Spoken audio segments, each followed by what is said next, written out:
Chapter 256. Big Ice Cube, take care. In the end, Chu Qingyan turned around without looking back. No one could understand the pain in her heart as she suppressed the urge to run back. Xining lifted the curtain and waited for her to get on. Master! Chu Qingyan turned around.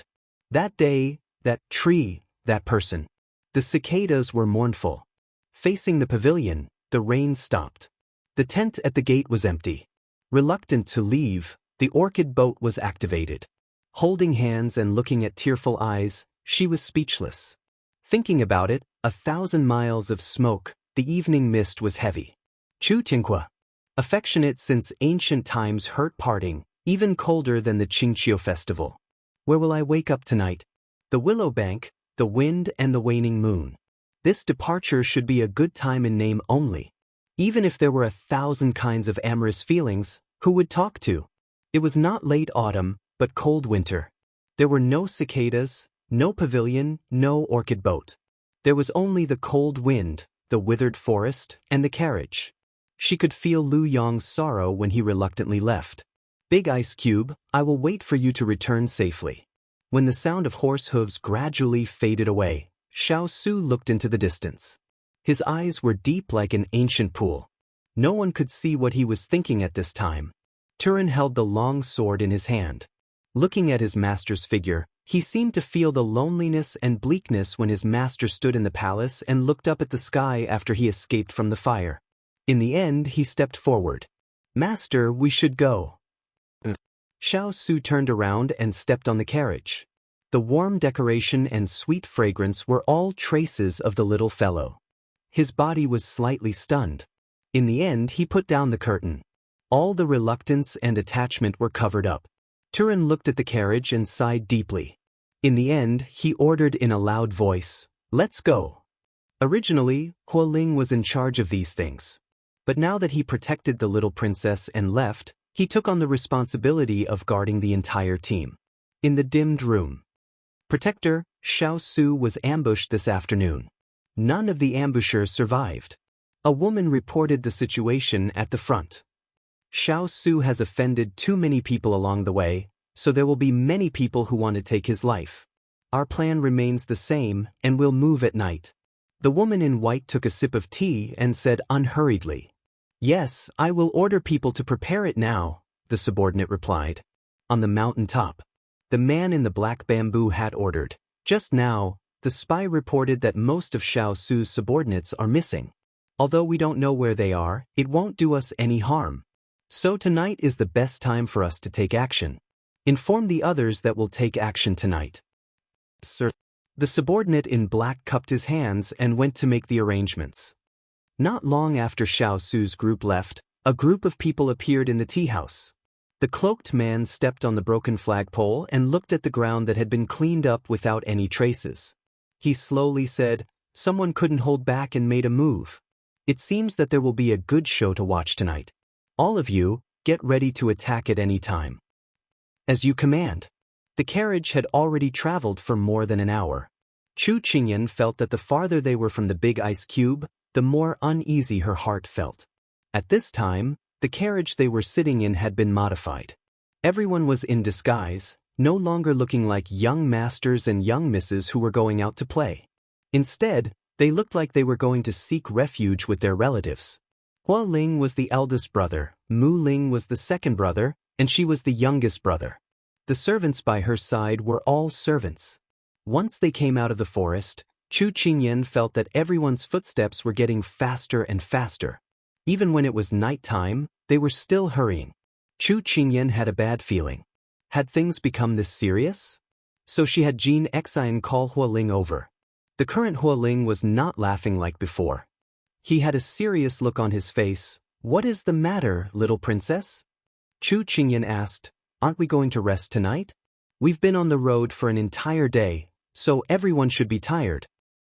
"Little princess, it's like this. This place is close to the mountains and forests.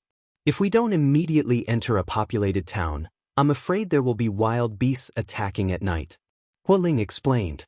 Chu Qingyan frowned. In the past, when they had slept in the wilderness and the conditions were even worse than this, Hua Ling and the others had never been this worried. Moreover, she could clearly feel that Hua Ling did not dare look into her eyes when he spoke. His eyes were flickering like he was hiding something from her.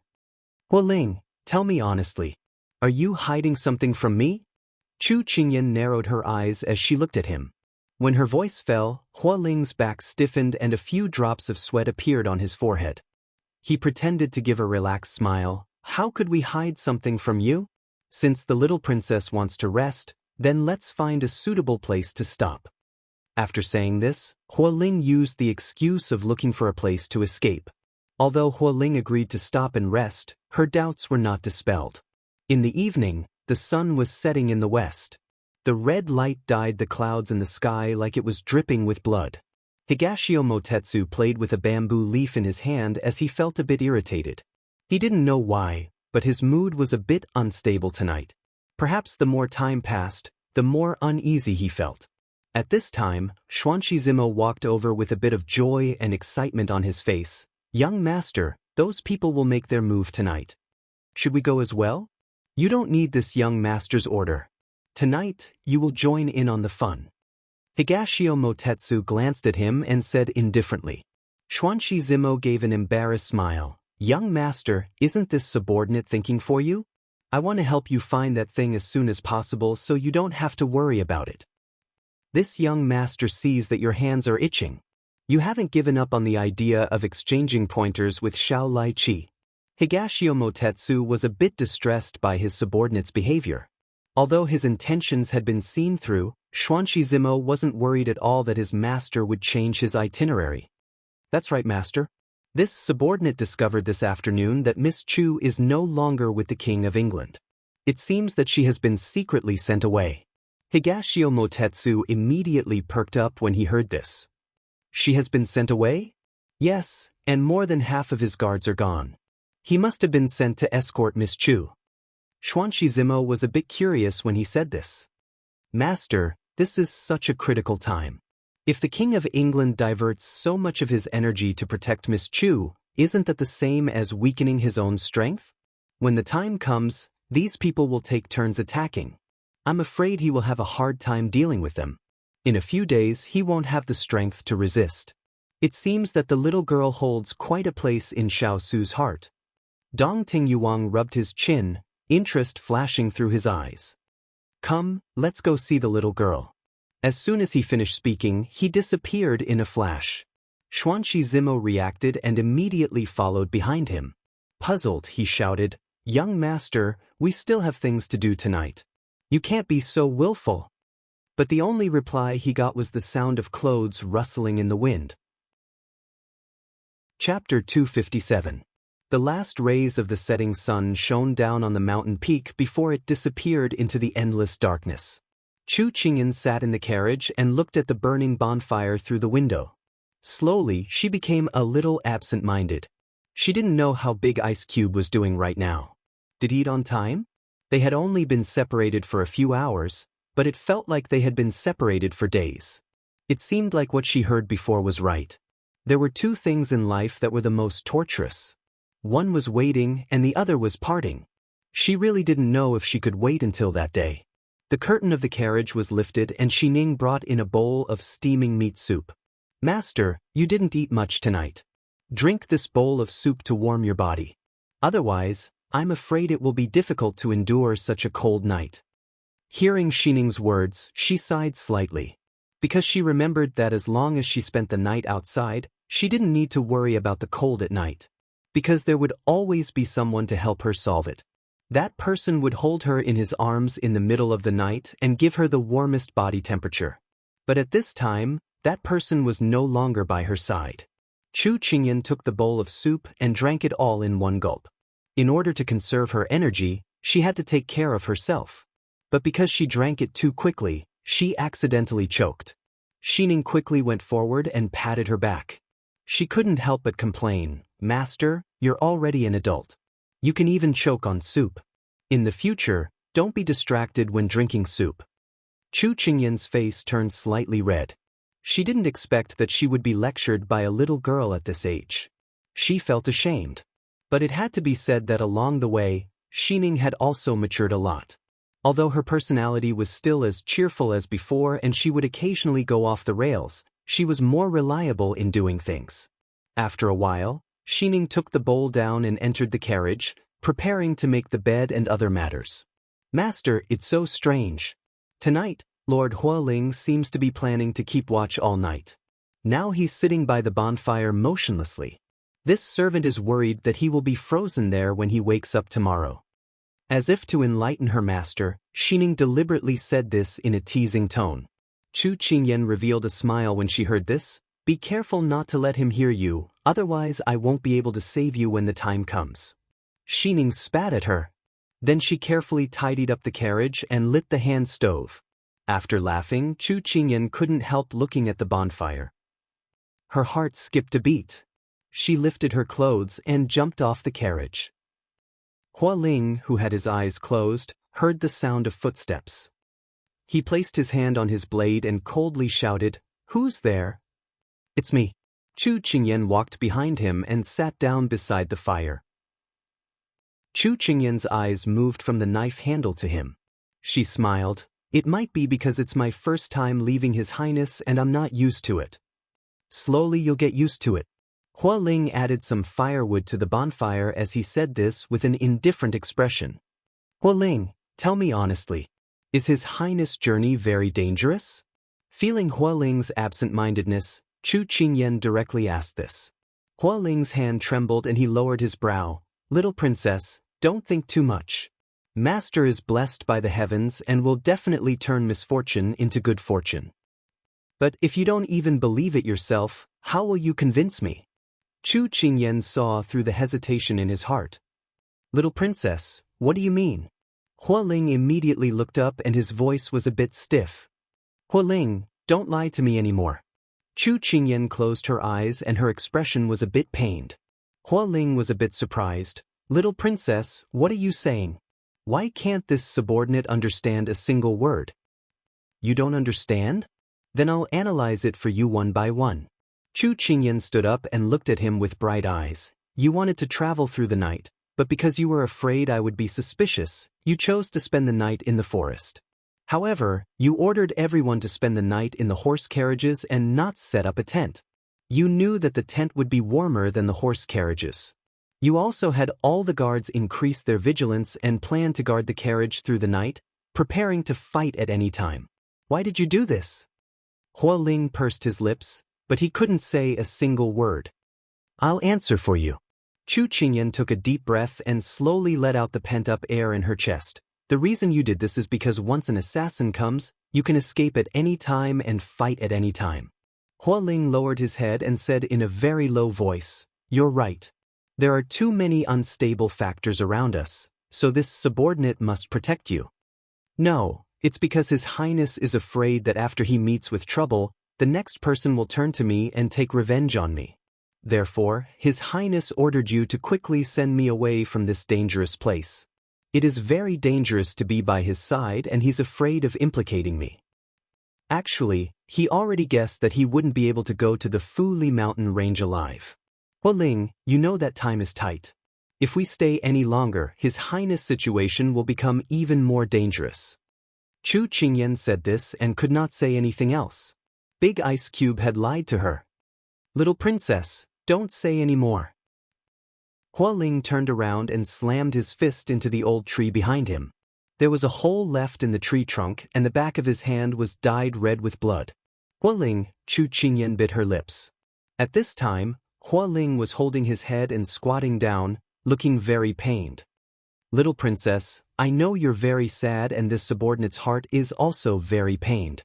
His Highness has given most of his people to this subordinate and told this subordinate to protect you no matter what, but there aren't many people left by his side. This subordinate has been by His Highness' side since he was young and has never taken a step away from him. Now I can only watch as he falls into trouble and cannot fight by his side. Little princess, do you know the pain in this subordinate's heart? But the only thing this subordinate can do is to do my best to complete Master's orders and not disobey. Master has already prepared for the worst, and you are the person he wants to protect the most. This subordinate will risk my life to complete Master's orders, so little princess, Don't make His Highness worry anymore.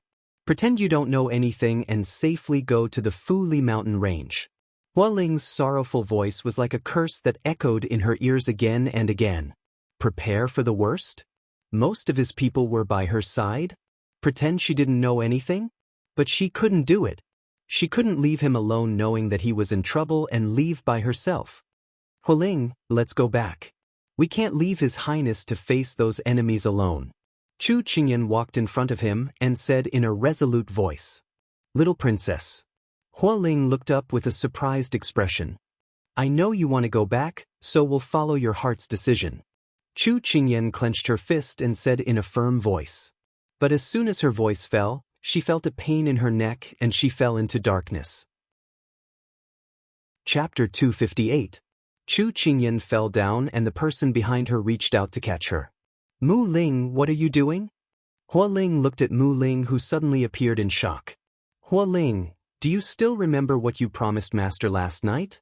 Mu Ling looked at him with a serious expression. Hualing suddenly fell silent. After a while, he slowly said, no matter what happens, no matter what the little princess consort says, do not turn back. Right, you still remember, but you were wavering just now. Mu Ling mercilessly exposed this fact. Hualing lowered his head and clenched his fists. Blood flowed down his hand and dripped into the dirt. Master also said that if the little princess consort discovers the truth, then we are to knock her out and take her far away. Wood Spirit said word by word. The normally honest and heartless Wood Spirit had a solemn expression as he corrected Wood Spirit. As soon as his voice fell, Mu Ling picked up Chu Qingyan and turned to leave. Mu Ling, Hualing suddenly spoke. Mu Ling stopped in his tracks and did not turn around, as if he knew what the person behind him wanted to ask. He closed his eyes, as if trying to suppress the bitterness in his heart, before slowly opening them again. I'm the same as you. I don't want anything to happen to Master. However, Master had long predicted that this day would come. He deployed the army to fight the enemy with all his might. By handing the young princess to us, he gave us a death order. No matter what the final result is, we cannot let Master down. Hualing was speechless. He angrily slammed his hand against the tree again and again, until the leaves scattered all over his body. Mu Ling walked towards the carriage step by step and handed the person to Xining. Through the carriage wall, Mu Ling silently said in his heart, Little princess consort, please do not disappoint Master. We all believed that our Master, who was so powerful and omnipotent, would be safe and sound. These words, it was unknown if he was comforting the person inside or convincing himself. Let's go. After Hualing vented his anger, he stood in front of everyone again and expressionlessly gave the order. Since the little princess consort already knew, then there was no need to pretend anymore. Their trip was not to the Fuli mountain range or return to the capital. His master's order was to hand the young princess over to an old friend of his and let him protect the young princess's safety until this storm was over. The carriage began to move again, moving forward quickly under the pitch-black night sky. A purple figure stood on top of the tree trunk. When the horse carriage below passed by, he flew with lightning speed into the carriage carrying Chu Qingyan. Jean Exon only felt a gust of wind brushing past his body, and then the curtain behind him moved. He originally wanted to lift the curtain to take a look, but then he remembered that men and women should not touch each other, and Xining was inside taking care of his master. If there was something, she would have already called out, so he gave up. Moreover, with such tight security, there shouldn't be anyone who could plot against them. Thus, he relaxed and continued to swing his whip forward. At this time, inside the carriage, Xining's almond eyes were wide open as she stared at the enchanting man who had suddenly appeared in front of her. At this time, her pressure points had been sealed, so she couldn't move or speak. Her heart was very anxious. Higashio Motetsu looked at Xining. He thought that she was worthy of being the little girl's maidservant. Her ability to stare was not normal. However, he still had important things to do at this time. He looked at the little girl who had fainted, took out a medicine bottle from his chest, and shook it under her nose. Then he saw the little girl knit her brows, then she coughed a few times and slowly woke up. Chu Qingyan was still in a daze. When she saw Xining, who was trying her best to wink at her, and then turned her head to look at Dong Ting Wangyu, who was sitting on top of her head with a calm expression. She suddenly woke up. She immediately stood up and touched her sore neck. She recalled what had happened before she fainted and suddenly realized that someone had plotted against her. She did not pay attention to Higashio Motetsu and immediately lifted the curtain. The scenery outside flashed past her eyes one by one. It was too fast so she couldn't catch it. She put down her hand. Her heart was burning with anxiety. No, I have to go back. After Chu Qingyan said to herself, she did not hesitate to say to the person behind the curtain, Jin Exin, turn around. I have to go back to find His Highness. When Jin Exin heard this, his hand paused. He more or less knew what had happened between his master and Hualing. Although he hesitated for a moment, he still gave the order. Yes. You've received a very obedient subordinate. From the moment the little girl woke up, he had become invisible. As the Moon Palace's young master who was sought after by tens of thousands of people, how could this kind of treatment happen to him? So he opened his mouth to make his presence known. Chu Qingyan glanced at him. Why are you here? Higashio Motetsu suddenly felt like his knee had been pierced by an arrow. He was a little depressed. In any case, it was this young master who woke you up from your coma. Otherwise, how could you be alive and kicking right now? As soon as his voice fell, Chu Qingyan heard the sound of horse hooves chasing after the carriage, as well as someone calling out to her. All right, I'll owe you this favor first. I have an urgent matter to attend to right now. If you want to follow, then you can continue to stay. But I'm afraid that swords have no eyes. If you want to leave, I won't keep you. Let's meet again if fate wills it. Chu Qingyan spoke quickly, her mind constantly on the outside. All right, this young master will remember this favor. Higashio Motetsu did not stand on ceremony. In any case, he would need her help sooner or later. At this time, he saw her anxious and uneasy expression and could not help but ask, Are you thinking of going back to look for Xiao Su? Chu Qingyan glanced at him. Don't look at this young master like that. This young master is just following common sense. Xiao Su is not by your side, but his subordinates are by your side. There must be something fishy. Higashio Motetsu raised his hands, showing his innocence. Chu Qingyan retracted her gaze, thinking about how to explain to the big ice block when she saw him later. Higashio Motetsu felt very sad that he was ignored again. With just you alone, do you think you can save him from the abyss of suffering? Higashio Motetsu mercilessly exposed this fact. Chu Qingyan felt that there was a hidden meaning in his words. Just as she was about to ask him, the carriage suddenly swayed. She almost had intimate contact with the carriage wall. Fortunately, Higashio Motetsu caught her, stabilizing her body. The carriage stopped and Jin Exion's unstable voice sounded, Master, Hualing brought people to surround us. Chu Qingyan did not care about anything else as she lifted the curtain and walked out. Little princess consort, please don't make things difficult for this subordinate. Hualing came down from the horse and said with a serious expression. Hualing, I want to go back. She firmly said. Little princess consort, please don't disappoint master's intentions.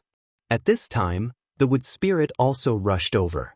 Chu Qingyan thought that the one who gave her a dagger should be the wood spirit. All right, since you don't agree, then I can only do this. She did not hesitate as she pulled out the scabbard and placed the sharp dagger on her own neck. Little princess consort, what are you doing? Hualing looked at her in shock. The wood spirit was also shocked. I have no other choice. I'm begging you, let me go back. I'm afraid that if I don't go back now, it will be too late.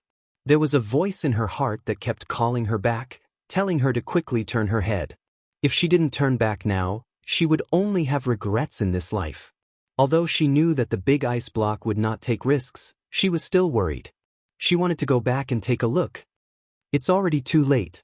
Higashio Motetsu lifted the curtain and slowly walked out. Chapter 259. What did you say? Hualing had a bad temper and immediately went forward, wanting to grab him by the collar. A figure landed between the two and raised his sword. Don't be rude to my master. Higashio Motetsu gave Xuanshi Zimo a look of praise. He did not lose face for him. Higashio Motetsu, who had mysteriously appeared here, aroused everyone's vigilance. Hua Ling and the others raised their weapons, protecting Chu Qingyan in a circle. Hua Ling raised his sword and asked with cold eyes, "Who are you? Why are you speaking nonsense and disturbing the morale of the army?" Higashio Motetsu lazily leaned against the wall of the carriage, as if he did not care about Hua Ling and the others at all. Instead, his gaze fell onto Chu Qingyan. "You can ask her." At this time, Chu Qingyan was still lost in Higashio Motetsu's words and had not recovered. Now that everyone's eyes were on her, she finally recovered her train of thought. "He is called Higashio Motetsu, a friend I met in the capital." After explaining, Chu Qingyan impatiently asked, "Dongting, what did you say just now? What do you mean?" Higashio Motetsu swept his eyes over Hua Ling and the others who were less hostile towards him because of Chu Qingyan's explanation. Only then did he slowly say, "On this young master's way here, I saw 3 groups of assassins coming from different directions heading towards the King of England's location." As soon as his voice fell, everyone's expressions changed.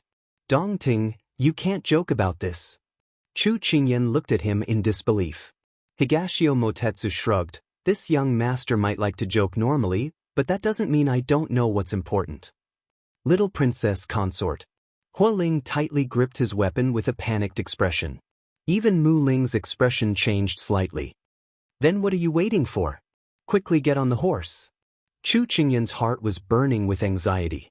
She immediately turned around and climbed onto the horse carriage on all 4s. But when she climbed into the carriage, she saw that everyone was still standing there in a daze, and she couldn't help but get angry. "I know that His Highness has given you a mission, but didn't he also say that you will listen to my orders from now on?"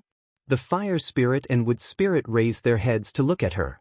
"Then this princess orders you to immediately set out to reinforce His Highness. Now, immediately. The fire spirit and wood spirit looked at each other and immediately nodded. Understood. They had never disobeyed their master's orders, but they had a valid reason. Everyone mounted their horses. The women stayed behind, and the rest followed them back. At this time, Higashio Motetsu also squeezed into the young consort's carriage. Although Hua Ling and the others had objections, it was a critical moment and they couldn't care less. "Why are you here?" Chu Qingyan turned around and saw him.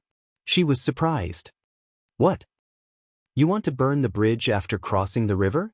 Then again, how could this young master miss out on this kind of fun?"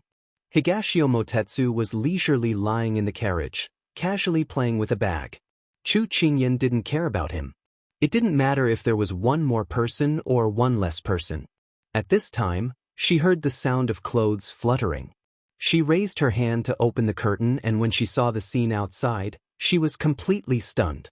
Around the carriage, there were many black-clothed people. She wasn't unfamiliar with these people, they were Turin's hidden guards. This was because Xiao Lai cavalry's clothes were the most unique. Although they were black, they were made of the best silk. It looked thin and soft, but it was incomparably thick. Moreover, there was a golden flame embroidered on the shoulder with a blue flame inside. She wouldn't mistake this symbol. Big Ice Cube had told her that Hua Ling was in charge of the guards and Turin was in charge of the hidden guards. Now that Turin wasn't here, but the hidden guards were with her. What did that mean? It meant that there weren't many people left by Big Ice Cube's side. Her hands couldn't help clenching together. She really wanted to be like Hua Ling, smashing it to vent the pain in her heart. "Jin Exin, go faster." Chu Qingyan couldn't help urging him. The carriage was already at its fastest speed. Jin Exin gritted his teeth and waved the whip. "Hiya!" Higashio Motetsu saw the little girl frowning like an adult and couldn't keep watching. "There's no use in being anxious. How about you calm down and relax first and lie down like this young master?" Chu Qingyan ignored him and rummaged through her suitcase. Higashio Motetsu didn't understand her actions, but he quickly understood. The little lass inserted the dagger into her belt. Then, she took out a few bags of things from the box and hid them in her sleeves. She carried everything that she could use with her. "What are those bags?" Higashio Motetsu asked in curiosity. "There's a medicinal powder inside. Once you touch it, you will immediately faint." This was something she had asked for from Ethereal to protect herself, but she didn't think that she would use it so soon. I say, you really put a lot of effort into this, Xiao Su. Aren't you afraid of dying? Once you go, I'm afraid you won't have a path of survival. If you regret it, it's not too late to turn the carriage around. Higashio Motetsu saw that she was still busy and couldn't help asking. Besides my parents, His Highness is the closest person to me in this world. How can I watch him get into trouble and not do anything about it? Chu Qingyan said without hesitation as her hands continued to work on Jiang. Higashio Motetsu felt that the little girl cared so much about Xiao Su and he didn't feel good about it. It was like his toy had been stolen by someone else, but he quickly dispelled this thought. She was Xiao Su's little princess that hadn't been married yet. He rubbed his nose and laid down again. She could do whatever she wanted. When the time came, it would be fine as long as he achieved his goal. And at this time, the wind blew and the dark night sky became even darker. Looking into the distance, it seemed like the sky and earth were about to merge. There will probably be heavy rain tonight. Higashio Motetsu reckoned irresponsibly. Chu Qingyan was stunned when she heard this. Her heart was inexplicably sad. It really was one disaster after another. But misfortune didn't come singly. Because there were too many stones on the road ahead, the back wheel hit a large protruding rock. The entire carriage lost its balance and crashed into a large tree on the side. In the blink of an eye, Higashio Motetsu flew out of the carriage with Chu Qingyan in his arms. When they landed, the carriage had already hit the large tree and instantly fell apart. Before Jin Xen crashed into the tree, he jumped out of the way and managed to survive. The moment he got up, he immediately apologized to Chu Qingyan. Mistress, it is this subordinate's fault for not driving properly and delaying the journey. Chu Qingyan looked over the terrain when she landed. She raised her hand to have Jin Xen stand up. We're not far from His Highness, let's go. As soon as her voice fell, Chu Qingyan flew off the tree crown and flew forward. When Hua Ling and the others saw this, they all followed. Higashio Motetsu looked at the people that flew off without any hesitation and shook his head. It seems like we're destined to be on the move tonight. After saying this, he also followed. At this time, the wind became stronger and the sky began to shine. Following this, the sound of thunder filled the sky, as if the entire earth was shaking. If someone was outside at this time, they would be able to see a white figure jumping through the forest like a ghost. And behind her, there were several dozen black figures following like shadows. Chapter 260. Lightning flashed, thunder rumbled, and the wind danced wildly. The entire wilderness was filled with flying leaves, broken branches, and dust. The situation was very bad. Xiao Su and the others were resting by a stream in the jungle. In the past 2 hours, they had been attacked 3 times in a row. Although they had resolved the attacks one by one, they had also suffered casualties. Everyone was a little tired. No matter how elite the fierce cavalry was, they couldn't withstand so many sneak attacks.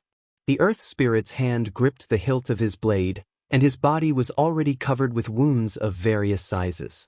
As for the master in front of him, there were also many bloodstains on his black robes.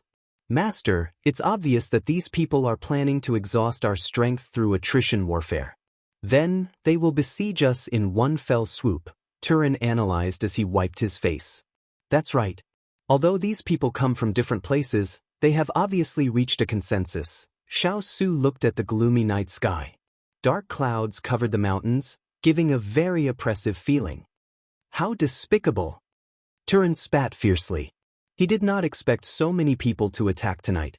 Suddenly, he remembered something. Master, didn't you send a messenger pigeon to ask Mo-he to send troops over? Why is there no news yet? Xiao Su's eyes darkened.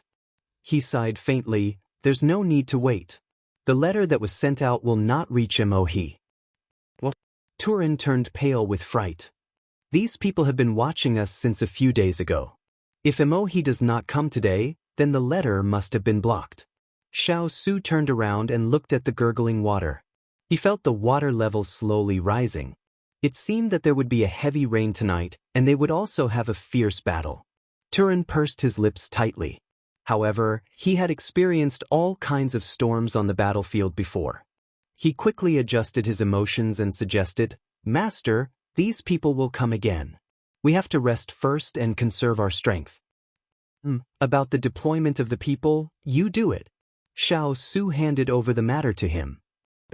Turin agreed. But when he turned around, he couldn't help but take another look at his master. Along the way, he felt that his master was indifferent, as if he didn't care about the sneak attacks. This feeling made him feel very strange. If it was in the past, his master would not be so passive. What in the world happened? Or what was master thinking in his heart? However, as a subordinate, the only thing he could do was to do his best to handle everything properly at the critical moment. As the footsteps behind him faded away, Xiao Su looked at the 1,000-year-old tree in front of him. He slowly raised his hand and rubbed the bark bit by bit. The rough bark was a little painful to touch, but his mind didn't seem to be on it. In a voice that no one else could hear, he slowly said, "If I had a choice, I wouldn't want to be reborn into the imperial family. I'd rather be a tree, with its roots in the ground and its body flying in the wind." Big Ice Cube, I once heard a sentence that made me very emotional. That sentence went like this. A clear voice sounded in his ear. "If there is a next life, I want to be a tree, standing for eternity, without any posture of sorrow or joy. Half of it is peaceful in the dust, half of it flies in the wind, half of it is scattered in the shade, half of it is bathed in the sun." Xiao Su slightly curved his lips. The little fellow always had a lot of reasons, and every time she used them to persuade others, but when it came to him, it was always an exception. It didn't work at all. Thinking of this, Xiao Su withdrew his hand and looked up at the dark sky. Where was the little fellow now? Was she sleeping peacefully? Did she miss her? Was she suspicious? However, no matter what, he couldn't let her come back. He didn't have the ability to protect her anymore. Putting down his thoughts, Xiao Su prepared to turn around, but this movement affected his old injury. He couldn't help but cover his chest, and a trace of blood overflowed from his lips. He frowned slightly and planned to use his internal energy to regulate his meridians. But at this time, a figure suddenly appeared behind him, and a low voice sounded, "His Royal Highness, I trust you have been well since we last met." He raised his eyebrows, wiped the corner of his mouth, and then calmly turned around. "It's you." Xiao Su wasn't surprised to see him. The injury on his body was caused by him. It was the cloaked man who had appeared at the first inn. "I'm flattered that your highness still recognizes me." The cloaked man laughed sinisterly, and even the air was dyed with a sense of suffocation because of his laughter. Xiao Su looked at him coldly, and didn't intend to reply. Now there are at least 7 major forces surrounding the Barren Mountain, including the Jianghu cult, the assassination sect, and the death warriors of the aristocratic families. No matter how famous you were in the past, under the siege of so many people, you and Shaolai cavalry won't be able to escape. His words carried a sense of schadenfreude. Although the cloaked man's eyes were covered by the cloak, his sinister eyes were staring at Xiao Su like a shadow. "Isn't this what you want to see?" Xiao Su's tone was calm, as if they weren't talking about his life and death. "As expected of the war god of a generation, you have seen many big scenes, and you can still talk and laugh at this time. I admire you, but there is something I don't understand, and I would like to ask your highness." The cloaked man smiled hypocritically, then stared at Xiao Su and said slowly, "I'd like to hear the details." Xiao Su said indifferently. If outsiders saw this scene, they would probably think that these two were old friends who were chatting happily, and not enemies who were at daggers drawn. "Your highness, you don't seem to be curious about who sent me, don't you want to know?" He couldn't understand this matter. "So what if I know, and so what if I don't know?" If he had a choice, he would rather not know. That way he could deceive himself for a while, but it was a pity that fate played tricks on him. "So you already know." The cloaked man was slightly surprised. Xiao Su was silent. At this time, there was a sound of footsteps, followed by Turin's anxious voice, "Master, there is a surprise attack." As soon as his voice fell, he saw the cloaked man standing in front of his master. Turin immediately waved his sword vigilantly, but the cloaked man didn't care about Turin at all. Instead, he looked at Xiao Su and sneered, "His Royal Highness will not disturb your path to death. I hope you won't show mercy later." With a wave of his black sleeve, dust flew up, and when the dust settled, the cloaked man was no longer there. Turin was shocked. "Master, don't worry about it, focus on the enemy first." Xiao Su just took a step forward, and found that his strength couldn't support him, and he couldn't help but fall forward. "Master," a bolt of lightning exploded between heaven and earth, as if it was going to tear the whole world apart. Soon, a heavy downpour poured down. How could this be? Chu Qingyan looked at the scattered corpses on the ground, and covered her mouth in disbelief. When they parted today, this place was still fine. Hua Ling and the others quickly inspected the scene, and Higashio Motetsu looked at the dead assassins on the ground, and a trace of disbelief flashed through his eyes. Killing one person in 10 steps, unstoppable for 1,000 miles. As expected of the god of war, his martial arts were superb. Even he couldn't help but admire him. Chapter 261. Lightning flashed and thunder roared. The raindrops were like pebbles hitting everyone's bodies, causing them some pain. Every time a bolt of lightning fell, the world would be as bright as day for a moment, but it would quickly be drowned in the darkness. Higashio Motetsu looked at Chu Qingyan, who was at a loss, and immediately went forward to pull her back. "Look carefully. The people who died were all ambushers. Wait for Hua Ling and the others to check the results first." Her lifeless eyes slowly focused. She looked at Higashio Motetsu in a daze. The rain had already blurred her vision, but she still gritted her teeth and nodded. That's right. Before she found the big ice block, she definitely could not panic. Hua Ling came back with the others with a serious expression. "Young princess consort, this subordinate has already found traces of master's departure. Please follow this subordinate." "All right." Chu Qingyan immediately followed behind them. Higashio Motetsu looked at the people on the ground. Xuanxi Zimo, who was following beside him, whispered in his ear, "There are no members of the suicide squad here. Guardian Ju should not have made a move yet." "Yes, but it should not be far off." Higashio Motetsu nodded. Since the suicide squad had received the kill order, they would not let go of such a good opportunity. Perhaps they were waiting for a good time to make a move. "Let's go." Higashio Motetsu smiled faintly. The rain was too heavy and it made the search very difficult. Chu Qingyan felt that there was a clap of thunder in the sky. It was as if the clouds in the sky could not be parted. "Young princess consort, look here." Hua Ling turned around and called out loudly. But the moment he finished speaking, Hua Ling suddenly knelt down. Chu Qingyan's heart sank. She dragged her wet body and quickly followed him. She saw more than 20 familiar figures lying on the ground by the stream in the forest. They had died so tragically that no one dared to look at them directly. Chu Qingyan's eyes turned red and she almost cried out. The people lying on the ground were all companions that he had spent time with in the past. When Fu Wen came to make things difficult for her, someone had tried to capture him to embarrass him and avenge her. Some of them had gone through the streets in search of her when she had lost her way. When she was sad because of Big Ice Cube's imprisonment, there was someone who stayed by her side silently.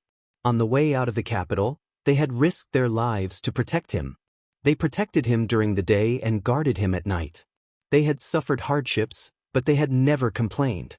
Although they usually liked to put on a straight face, they were all strong men with iron bones. But now, they had fallen one by one in front of her.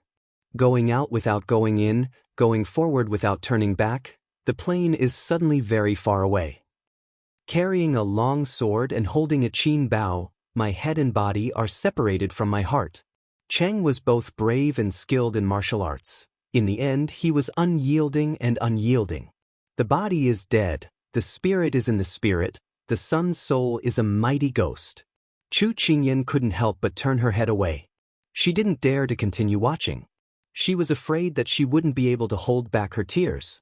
At this time, the rain was merciless and the blood on the ground formed a river.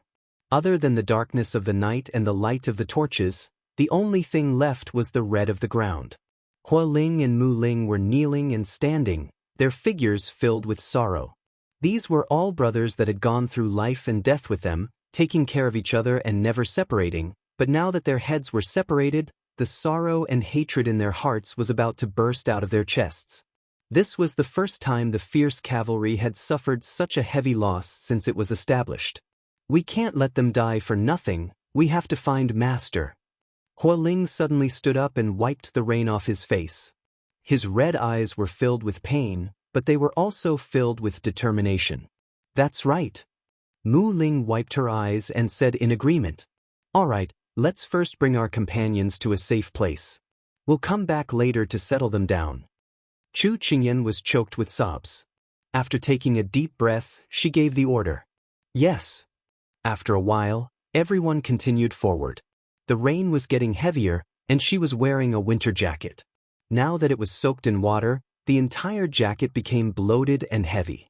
Chu Qingyan did not hesitate as she took off her jacket and threw it aside. Since it was soaked in water, it would not be able to protect her from the cold. She might as well throw it away. Just as she took off her coat, the bone-chilling winter wind mixed with the rain seemed like it was going to pierce through her soul, chilling her to the bone. She did not have any scruples as she used her cultivation technique and quickly moved through the ground. Higashio Motetsu followed behind her. Seeing that thin and weak body moving through the cold wind and rain, he slightly knit his brows. Finally, he quickly moved forward and took off his coat to put it on her. Finding people is one thing, but you have to take good care of your own body. Chu Qingyan felt a weight on her body that was mixed with a trace of warmth. She turned around and saw that it was him, so she nodded without refuting him. At this time, there seemed to be a faint sound of fighting coming from the front, as well as the light of fire. Hualing, Chu Qingyan, and the others looked at each other as they immediately picked up their pace and sped towards the fiery light. Maybe the people fighting were Big Ice Cube's group. When they arrived, everyone was shocked. Because at this time, there were at least 3 different groups of people with close to 100 people surrounding Xiao Su's group. They were fighting fiercely, and even if the rain was heavy, it could not cover the sound of swords clashing. Chu Qingyan was shocked, but the wood spirit, Hualing, and the others beside her had already rushed forward. She did not even think and wanted to rush over with them, but Higashio Motetsu, who was standing beside her, had already pulled her back. Chu Qingyan turned her head and coldly said, Dong Ting, don't pull me, I want to go find His Highness. Higashio Motetsu hit the nail on the head and lightly mocked. Other than your qinggong, what else do you know? Can you pick up a sword? Can you defend against enemies? Chu Qingyan was stunned. She could not deny that what he said was the truth, but I can't just watch from the side and not do anything. But you'll only be sending yourself to your death, you won't be of any help, and they won't have any extra energy to take care of you. No, you'll not only be sending yourself to your death, you'll also cause trouble. Higashio Motetsu looked at her pale face and knew that his words had persuaded her. He let go of her hand and said in a low voice, just watch from the side. If even the fierce cavalry can't stop these enemies, then there's really no other way. Chu Qingyan raised her hand and the raindrops fell onto her palm. So when Big Ice Cube really needed someone, she could not even walk to his side. Her hands fell down and she watched the chaotic battle below with wide eyes, feeling incomparable sorrow in her heart. The most painful thing in life was when the people you cared about were in danger and you could only watch from the side without being able to do anything. Another group of people sent to their deaths. The snow-robed woman stood halfway up the mountain and coldly looked at everything below. Then should we make a move? A woman asked. No, let's see if they're tired enough. As expected of the fierce cavalry who can fight against 100 alone. After a day and night of fighting, they're still so brave. Hee, but I think it'll be soon. When they're almost exhausted, we'll give them a fatal blow. The snow-robed woman's eyes flashed with a cold smile. Chapter 262. When Hualing and the others showed up, Turin's sharp eyes noticed them. Master, look, Hualing and the others are here. Turin wiped the blood on his face, his tone carrying a trace of surprise. When Xiao Su followed his line of sight, his eyes suddenly turned cold. Master, we're here to protect you. Hualing killed a bloody path through the crowd and jumped in front of his master. Seeing that his master was covered in blood but didn't show any signs of injury, he let out a sigh of relief. Xiao Su stepped forward, his voice as cold as ice. Didn't this king tell you not to look back no matter what happened? You actually disobeyed this king's order. Master, this is an emergency. After we break out, this subordinate will accept any punishment without any complaints. Hua Ling's face was anxious, afraid that his master would chase him back. Turin also advised, Master, at this time, don't be so calculative. Let's solve the crisis in front of us first. Xiao Su felt that there was no other way at this time, so he asked, Where's Qing Yan? The young princess is now in a safe place. You don't need to worry. Hua Ling looked around and didn't see her figure in the crowd. He guessed that she should be hiding. Xiao Su nodded and coldly ordered, Activate the 7-star array. The stalemate just now was turned into a one-sided situation because of the arrival of Hua Ling and the others. Originally, Turin's secret guards were several times fewer than these people, but they were evenly matched. Now that there were more people, these sneak attackers couldn't hold on anymore. They kept retreating, and there were only a few left of the nearly 100 men in black. The man in black with a black bamboo hat saw that the situation wasn't good and made a prompt decision, retreat. So only 7 or 8 men in black were left to protect him. They quickly retreated into the forest, and with the help of the sky and environment, they disappeared without a trace. Don't chase a cornered enemy. Xiao Su's voice was not loud, but Hua Ling and the others immediately stopped when they heard it and gathered around him. The fierce, valiant cavalry were all injured and some were supporting each other. Turin was counting the number of people while Hua Ling and Turin went down to take care of the injured. Chu Qingyan crossed her arms and looked at the people below calmly dealing with the matter. She wanted to go down and join him. Xiao Su seemed to have sensed something and raised his head to look in her direction. Separated by the curtain of rain, their gazes met in midair. Looking into those icy eyes, Chu Qingyan forced a smile because she knew that Big Ice Cube was unhappy that she had disobeyed his order and returned without permission.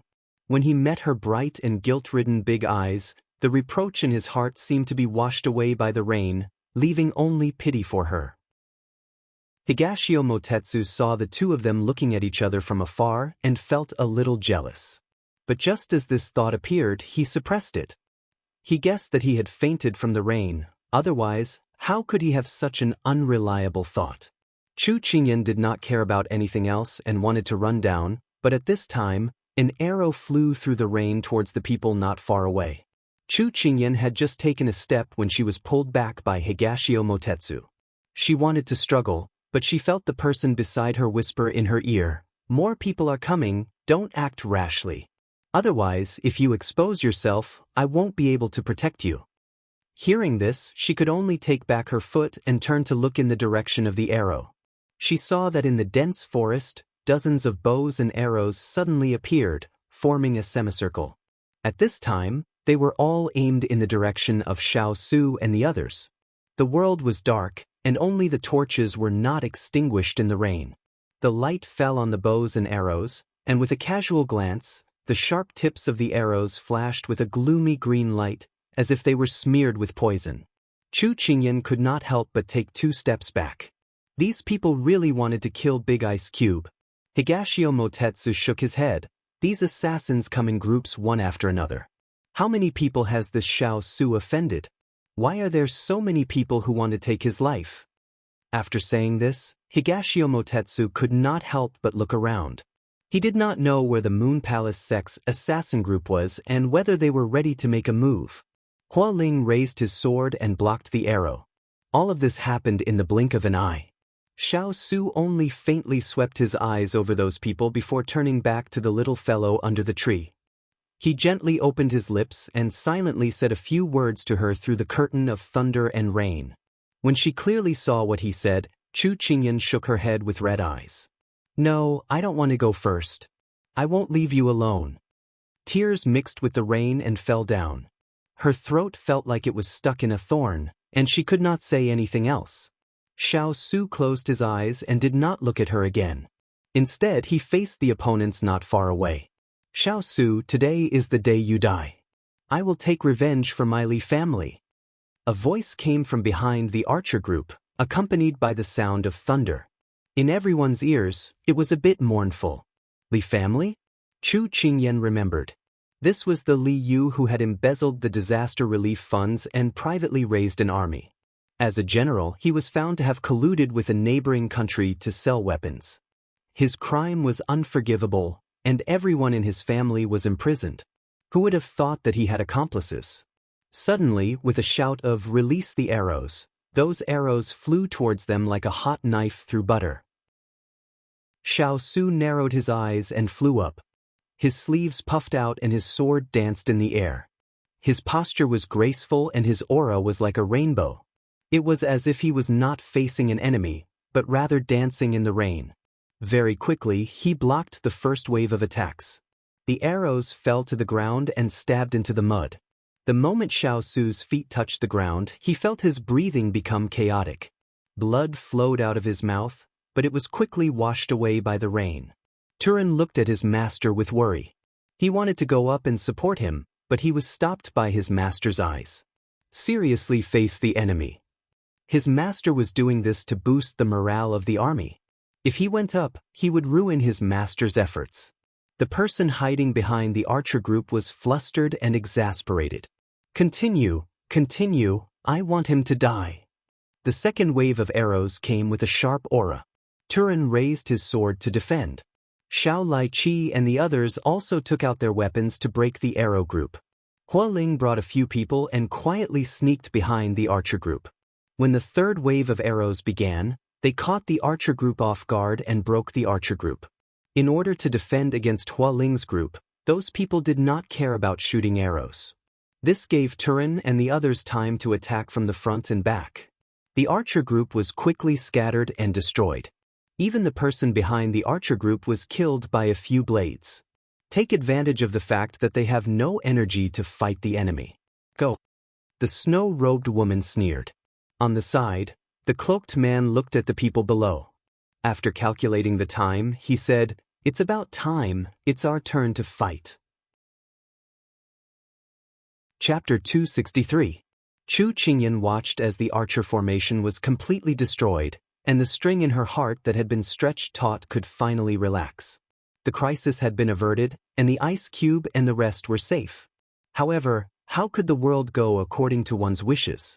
Before one wave had subsided, another wave had arisen. Tonight was destined to be a restless night.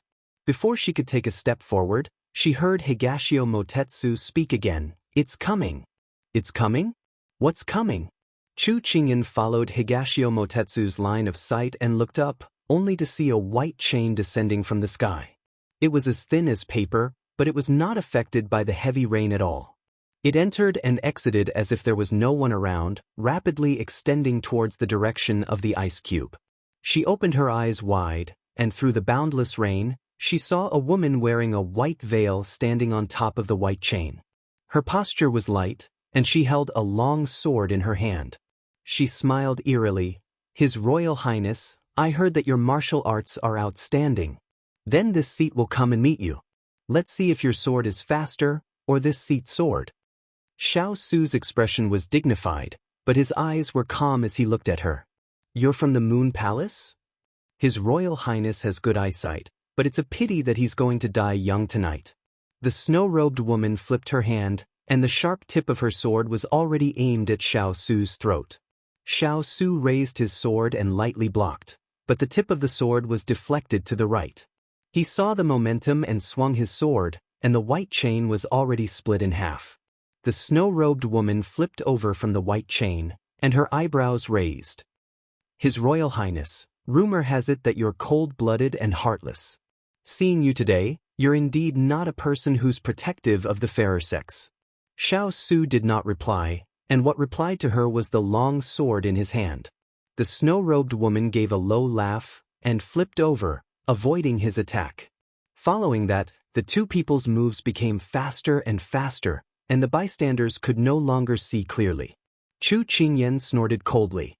She felt that this person was a little shameless. "You're holding a knife to someone's neck, and you still want them to show mercy? Aren't you a little too naive?" Just now, she used 50% of her strength. Normally, there are very few people who can withstand 3 moves from her. Higashio Motetsu looked at the person fighting with Xiao Su in the rain and sighed softly. She was indeed his father's most capable subordinate. It was just that today, when she fought with Xiao Su, he didn't know who was better. He also wanted to see the true strength of Xiao Su. She's that powerful? Chu Qingyan was slightly surprised. No matter what, it's still 20 years of cultivation. In the past, she was the absolute killer Meiji that everyone feared. Dong Ting sighed softly. It was a pity that ever since she was hurt by love, she no longer stepped out of the Jianghu. She had been cultivating in seclusion. Now that she had come out of seclusion, she was very excited to meet such an opponent. 20 years? Then isn't she already over 30 years old? Chu Qingyan looked at the graceful woman in white in disbelief. She didn't look to be more than 20 years old. Higashio Motetsu curled his lips into a smile, his charm natural. That's because she has a technique to preserve her looks. Her cultivation technique can prevent her from aging, or rather, aging slower than others. Chu Qingyan nodded in understanding. But then she felt that something was wrong. She immediately narrowed her eyes at him. Dong Ting, how do you know so much? Do you know her? The corner of Higashio Motetsu's eyes twitched. He had accidentally let it slip. He immediately coughed a few times to hide the guilt on his face. Then he laughed out loud. That's because this young master is experienced and knowledgeable.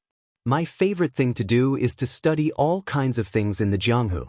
Didn't that woman just admit that she was from the Moon Palace? As far as I know, anyone from the Moon Palace who can claim to be a protector and is a woman at that, all I have to do is move my finger and I'll know.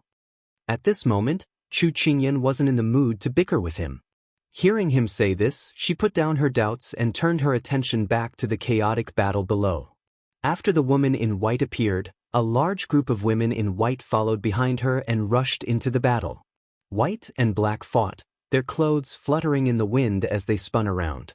Chu Qingyan felt as if she was watching a game of chess. Black and white pieces were engaged in a cruel battle. You fought and I fought, neither side backing down. Her heart was in her throat once again. Suddenly, the two people who were entangled with each other used all their strength to strike each other with their palms. The woman in white fell heavily to the ground. Just as she was about to straighten her body, she spat out a mouthful of blood. Seeing this, the women from the Moon Palace rushed forward. Protector. On the other hand, Xiao Su fell to the ground. His strength was exhausted, and he half knelt on the ground. The long sword in his hand was stabbed into the ground, barely supporting his body. The woman in white slowly got up with the help of the disciples. She smiled bleakly. Xiao Su, I didn't expect you to be able to hold on until now with your internal injuries. This seat's full-strength palm strike couldn't beat your internal energy. You really do live up to your reputation. Unfortunately, this seat has to tell you that tonight will be the day you die. The woman in white glanced at a dark spot not far away and smiled sinisterly. Then she ordered, retreat. No one noticed the woman in white's glance. They quickly gathered around Xiao Su. Master, how do you feel? Ethereal reached out to check his pulse, but he avoided her. I'm fine. Don't worry. Xiao Su tried to stand up, but he fell down powerlessly. He knelt heavily on one knee in the mud. Little by little, blood bloomed in the water. Master! Everyone couldn't help but cry out. Although Xiao Su was surrounded by everyone and they couldn't see his situation clearly, Chu Qingyan had already cried out when he knelt down. At this time, Turin and the others' panicked voices sounded. Chu Qingyan couldn't stand still anymore. Big Ice Cube. You can't go. Higashio Motetsu grabbed her hand. The crisis hadn't been resolved yet, and the people hiding in the dark hadn't come out yet. The little girl couldn't go yet. Chu Qingyan turned back and looked at him with a sorrowful look. Her tone was solemn and firm. Dongting, I know you're doing this for my own good, but I can't just watch him get hurt and do nothing. Dongting, I have to go. He needs me. Higashio Motetsu met her calm eyes. They seemed to be hotter and more dazzling than the sun. He felt as if he was burned by her. He subconsciously let go of her hand, and that slender wrist took advantage of this moment to break free from his grasp. Chu Qingyan lifted her foot to leave, but stopped. She turned her back to the person behind her and said with some gratitude in her voice, Dong, I thank you anyway. If it weren't for you, we wouldn't have come in time. I don't know if I'll have a chance to repay you in the future. Take care. There was a smile in her words, and there was reluctance in her smile. But in the end, she ran towards that person without hesitation. The fluttering corner of her clothes brushed past his fingertips. Like a butterfly in the afternoon, it flew away without any hesitation. He couldn't catch it even if he wanted to. She knew there was still danger, but she still wanted to throw herself into the fire like a moth. Little girl. Chapter 264. Higashio Motetsu slowly clenched his fists as he watched the petite figure stumble down the slope. He felt as if a piece of his heart had been emptied out. Young master, why didn't you stop Miss Chu just now? Weren't you planning to capture her to threaten the King of England and force him to hand over that thing? Xuanxi Zimo couldn't understand his master's actions and couldn't help but ask. This young master has changed his mind. How can that kind of despicable behavior match this young master's noble status? Higashio Motetsu gazed deeply at the figure, his tone carrying an unfathomable smile. When did you change your mind? As a subordinate, how come he didn't know? Just now. Higashio Motetsu's lips curled into a smile. Xuanxi Zimo couldn't help but twitch his lips. He had no choice but to follow such a willful master. Chu Qingyan quickly ran over. When Xiao Lai-chi and the others saw her coming, they immediately opened up a path for her. Just as she made her way through the crowd, she saw a big ice cube kneeling on one knee. Chu Qingyan did not miss the splatters of blood on the surface of the water. Her breath caught in her throat, and she could not care less. She rushed forward and held his arm with both hands. Sobbing, she asked, "Big ice cube, how are you? Where do you feel uncomfortable? Say something." Xiao Su recovered from his weak state and pushed her hand away. He stood up alone. The silver mask reflected the light of the fire, reflecting the hazy silver light. She couldn't see his current expression. "Big ice cube, are you all right?"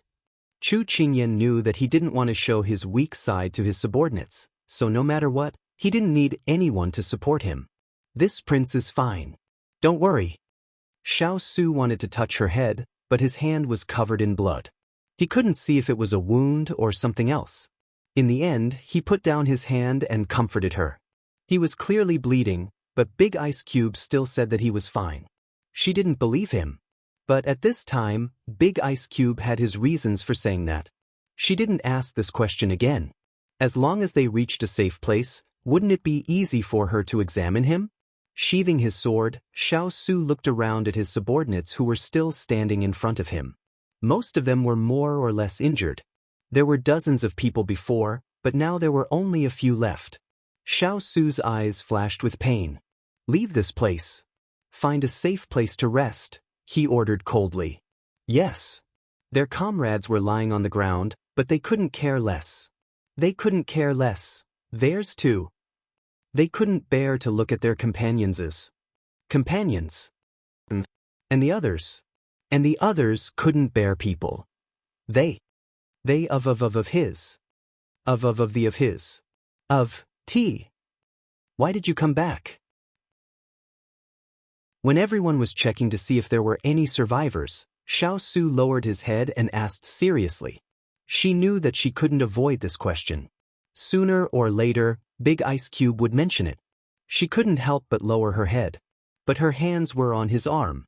She grabbed his sleeves and said timidly but firmly, "I was afraid that we would be strangers after this farewell, so I didn't dare to leave alone." "Do you know that you let down this prince's good intentions?" Xiao Su questioned her. "I let down your good intentions and you let down your promise to me. We're of the same weight. Let's call it even, okay?" She suddenly raised her head. Her eyes were as bright as stars. She looked at him without blinking. He had prepared to lecture her, but now it was stuck in his throat. He couldn't say a word. The person in front of her was silent. Chu Qingyan was a little nervous. She probed, "Then if you don't say anything, I'll take it as a yes." She waved her hands in the air. She giggled and said, "We're even. Don't regret it." His tense mood suddenly relaxed because of her laughter. When he was about to speak, his eyes suddenly narrowed. He hid her behind him and turned around. His eyes were sharp as he looked at a dark corner. Who is it? We meet again. His Royal Highness. Although you're injured, you're still very sharp. This one admires you. His tone was sarcastic and strange. It made people feel very uncomfortable. But this voice sounded a little familiar.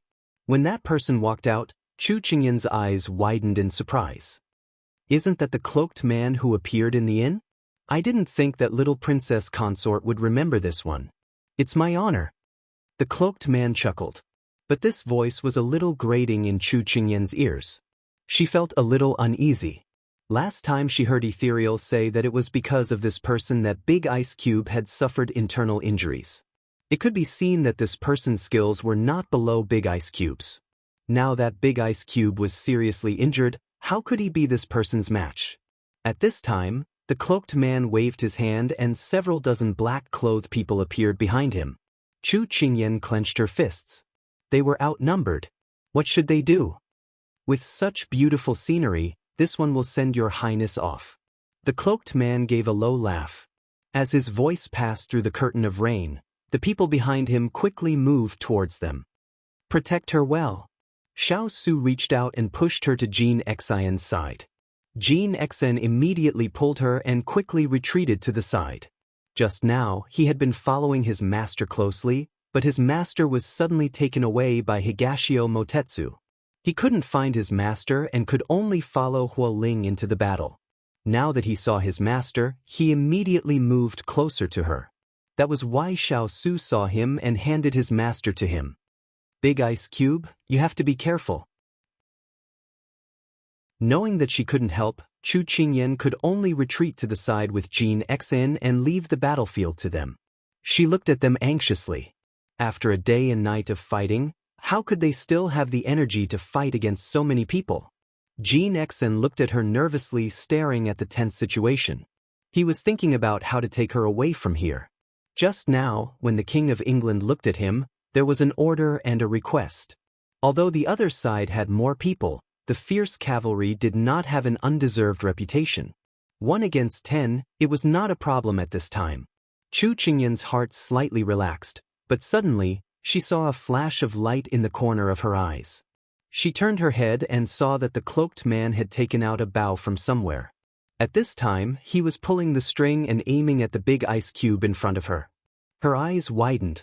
At this time, a flash of lightning bloomed in the sky. She wanted to remind him, but it was too late. The moment the lightning flashed, she could see the hand on the bowstring slowly let go. Time seemed to stop at this moment. No, Chu Qingyan shouted, but her voice was drowned out by the howling wind and torrential rain. I won't let anything happen to you. She didn't even think about it as she threw herself at the big ice cube.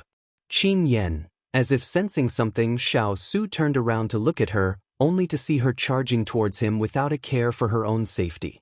Behind her, there was an unstoppable arrow, and at the tip of the arrow, there was a hint of green light shining faintly. His pupils suddenly shrank. Chapter 265. Big Ice Cube. The moment she threw herself at him, she saw the shock in his dark jade eyes. I'm sorry, I can't just stand by and watch you fall into danger. I'm sorry, I've failed to live up to your wish of keeping me safe.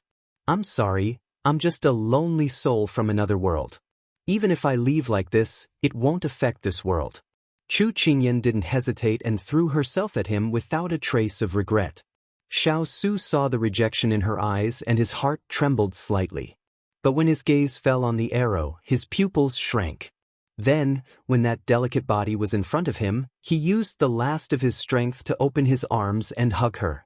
Unfortunately, his internal injuries were too serious and he didn't have the strength to take her away. Thus, when Chu Qingyan cried out in horror, "No!" he turned around and switched their positions. Your Highness, Master, Turin and the others' eyes were about to pop out of their sockets. Their voices pierced through the thunder and rain and resounded through the sky. Pooh! This was the sound of an arrow piercing through flesh. And she seemed to hear the sound of the sky falling and the earth cracking.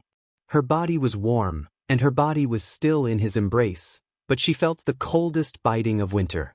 At the last moment, Big Ice Cube used his own body to protect her. She couldn't accept it. This wasn't what she wanted. Big Ice Cube. Chu Qingyan used the fastest time to find her reason. She immediately got up and hugged the person who fell to the ground, anxiously checking his injuries. Chu Qingyan had just hugged his body when she was shocked by the scene before her. The arrow had pierced through his chest, and fresh blood had soaked the front of his shirt. Once she saw the wound, Chu Qingyan's hands couldn't help but tremble. Xiao Su opened his eyes at this time and saw the person in front of him crying. Her eyes were filled with fear, but she was unharmed. He heaved a sigh of relief, then raised his hand with difficulty to hold her trembling hand and said softly, "Don't be afraid, don't be afraid."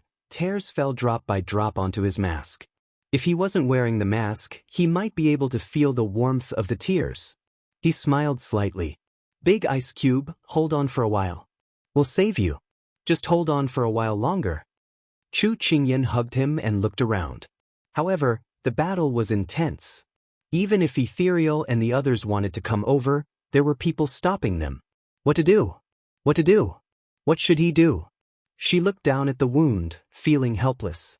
At this moment, he regretted not listening to his parents and enrolling in medicine after the college entrance examination. "Don't worry." Xiao Su's hand tightened slightly. Although his voice was soft, it still gave people the power to calm down. "Big Ice Block, teach me how to do it. Should I pull the arrow out? Or stop the bleeding first? What about the golden sore medicine? Right here?" She stretched out her hand to cover his wound, but the fresh blood continued to flow from his chest. No matter how thick the brocade robe was, it was still soaked in the blink of an eye.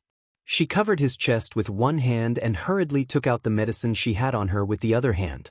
She didn't hold it firmly and spilled it all over the ground. She immediately lowered her body and searched in the rain.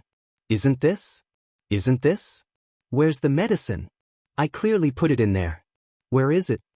Tears flowed down, her heart was broken, and her voice was filled with despair. Rainwater, tears, her face was wet. "Don't look for it." Xiao Su reached out and grabbed her wrist that was searching randomly. When he caught her attention, he slowly shook his head. "No, I really did bring it." As soon as her voice fell, she found the bottle of medicine that was scattered by her feet. She immediately picked it up and poured out the medicine powder from the bottle and applied it to his wound. "Big Ice Cube, bear with it. It's a little painful." She had tears in her eyes as she poured the entire bottle of medicine on his chest. After a while, the wound really stopped bleeding. She threw down the medicine bottle and hugged him. The rainy night was too cold, he couldn't catch a cold. "Big Ice Cube, look, it's not bleeding anymore. Just wait a little longer. Ethereal and the others will come and treat your wound." Xiao Su nodded at her, but he knew his own body. He didn't stop the little fellow from applying medicine because he wanted to calm her down. The cloaked man took back his bow and threw it to his subordinates beside him. Seeing Xiao Su fall to the ground after being hit by an arrow, he smiled proudly and raised his hand to call back all his subordinates. As long as Xiao Su fell, the others were no longer important. He had only one target on this journey. Master. The enemy retreated and Hualing and the others quickly came over. Seeing their master heavily injured, they were all very anxious. Ethereal, quickly help Master heal. Ethereal immediately went forward. When he was about to help him check, the cloaked man's voice sounded. "His Royal Highness, I didn't think that you would still fall into this one's hands." His voice was raised with a hint of pride. Xiao Su raised his hand to stop Ethereal from going forward. He turned to look at the cloaked man. "No, this king didn't fall into your hands. It was his hands." Who was the cloaked man? Who was he? Chu Qingyan's mind couldn't process it at this time. She was most concerned about Big Ice Cube's body. "It seems like you really know who this one's master is. It's a pity." The cloaked man shook his head and pretended to sigh. "When you found out that he sent people to assassinate you, were you in so much pain that you wished you were dead?" Xiao Su only curled his lips and revealed a trace of mockery, but he didn't respond. The cloaked man didn't care if he answered or not. He stood in the rain and slowly said, He told this one that if you came here, I was to not hold back and kill you without mercy. Woo! Just as the cloaked man's voice fell, Xiao Su's chest shook and he spat out a mouthful of black blood. His fiery red lips had already turned a dark purple color and he was on the verge of death. Why is it like this? Chu Qingyan saw this scene and cried out. The arrow feather was poisoned. Ethereal immediately squatted down and checked his master's injuries. You're so despicable. We have no grievances with you, why would you do such a thing? Chu Qingyan angrily roared at him through the rain. This is not this one's decision. At that time at the inn, I wanted to test your strength, but I didn't expect you to see through me. This one finally understands why he was so afraid of you.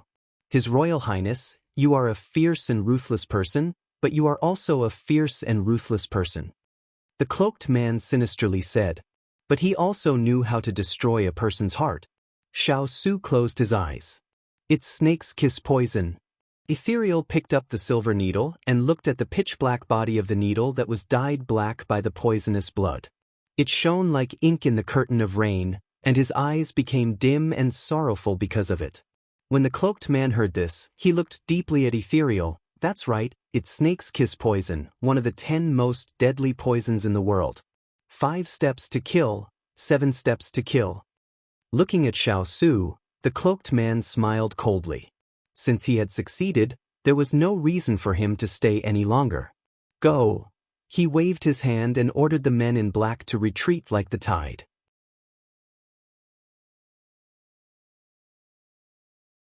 Chapter 266. The cloaked man had just retreated when Xiao Su spat out a mouthful of black blood and closed his eyes. Ethereal, quickly take a look. How is His Highness now?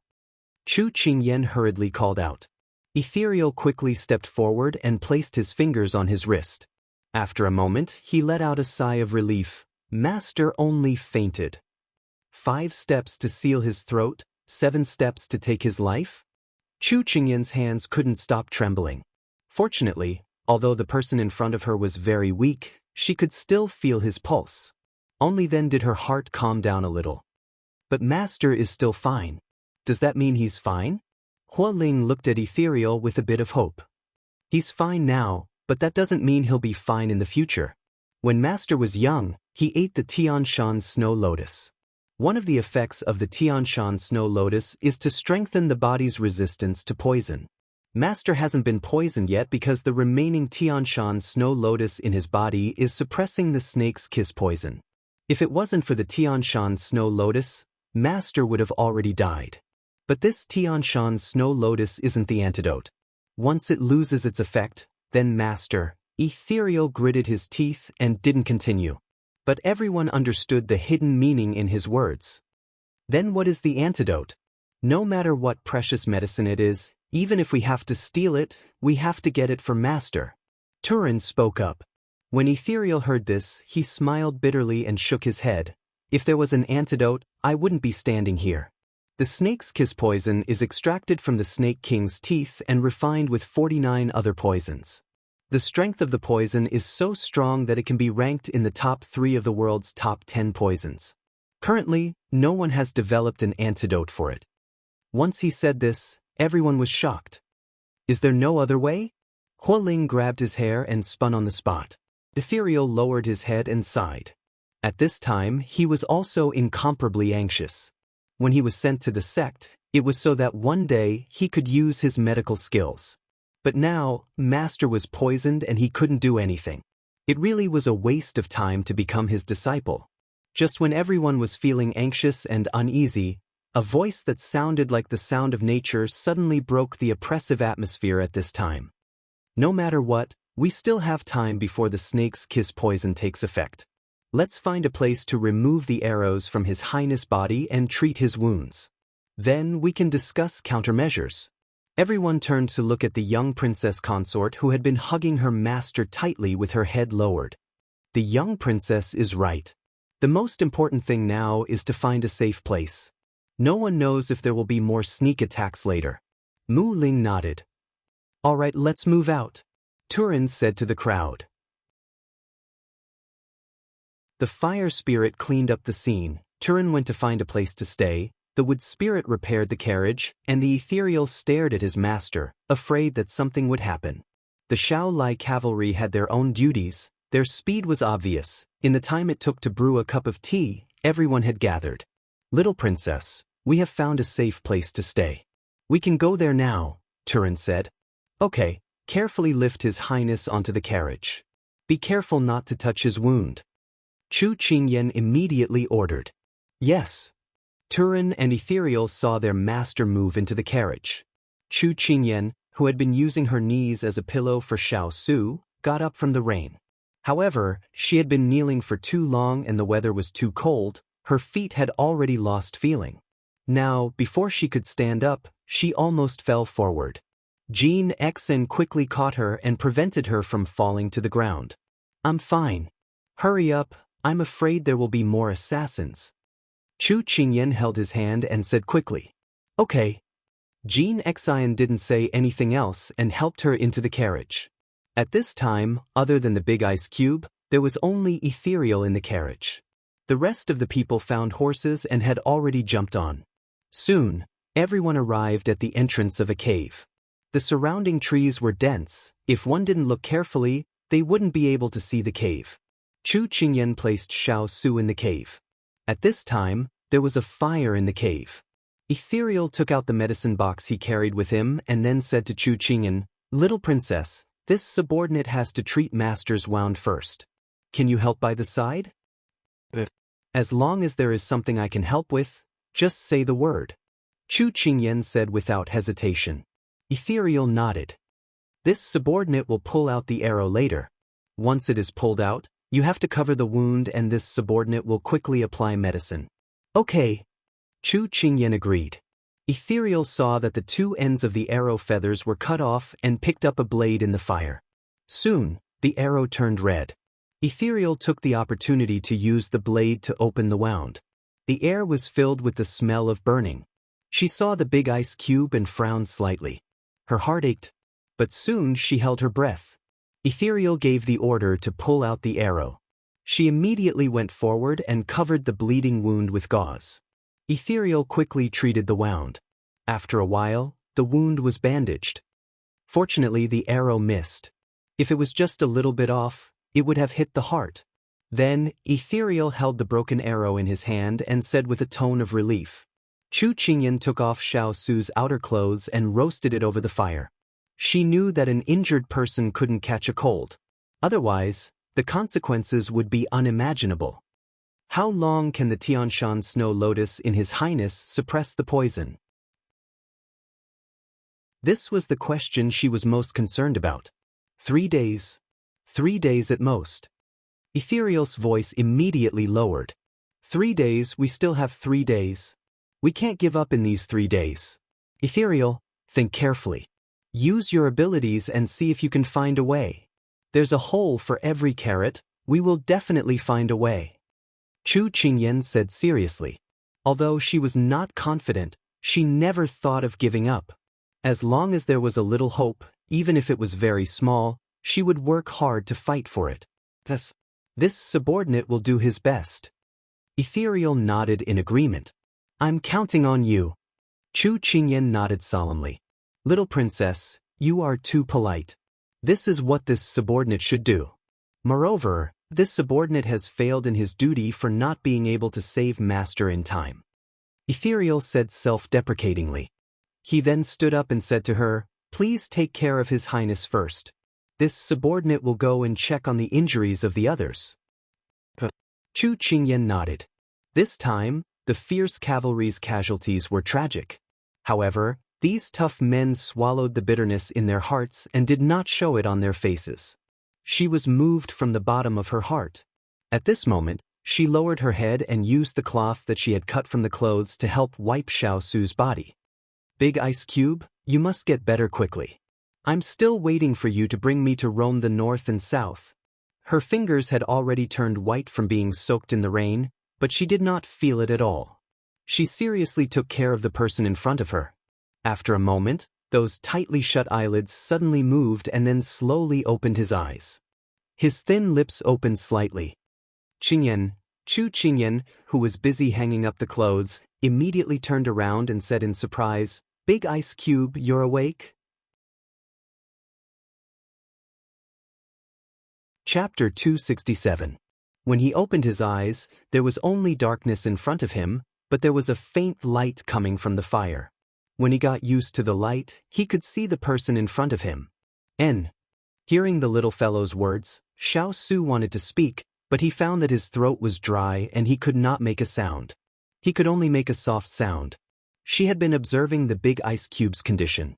Seeing him purse his lips in discomfort, she immediately turned around and brought over a water bottle. "Big Ice Cube, you lost a lot of blood. You should be thirsty right now. Come, I'll feed you some water." She carefully lifted his head and then put the water bottle to his mouth. Xiao Su did not say anything. He obediently opened his mouth and drank a few mouthfuls of water. Chu Qingyan put down the water bottle and used her sleeve to wipe the water from his lips. "Big Ice Cube, do you feel better? And where are the others?" Although his voice was a bit hoarse, it did not stop him from speaking. She had already expected that the Big Ice Cube would ask about this as soon as he woke up, so she immediately blurted out the words she had prepared beforehand. Tu Ling brought some people to scout the situation and see if there are any enemies around. Hua Ling is deploying guards and Kong Ling is bandaging the injured guards. Xiao Su coughed a few times. "How many people are left now?" Chu Qingyan immediately reached out to help him breathe. Pursing her lips, she hesitated for a moment before sighing. 15 people. When they left the capital, there were more than 100 Xiao-like cavalry hidden in the shadows. She did not mention the number of guards, but now, there were less than a fraction of the original number. She really wanted to hide it, afraid that the Big Ice Cube would be worried and hurt his body. But under the Big Ice Cube's persistent gaze, she couldn't change the topic even if she wanted to. When the person in his arms heard this, her eyes dimmed as expected. "Big Ice Cube, don't be sad. The most important thing for you now is to be calm. You can't have any emotional fluctuations. Ethereal said that if you have too much emotional fluctuations, the poison in your body will spread." Those people were all raised by the Big Ice Cube. She knew that he was not feeling good, but other than urging him to calm down, she could not say anything else.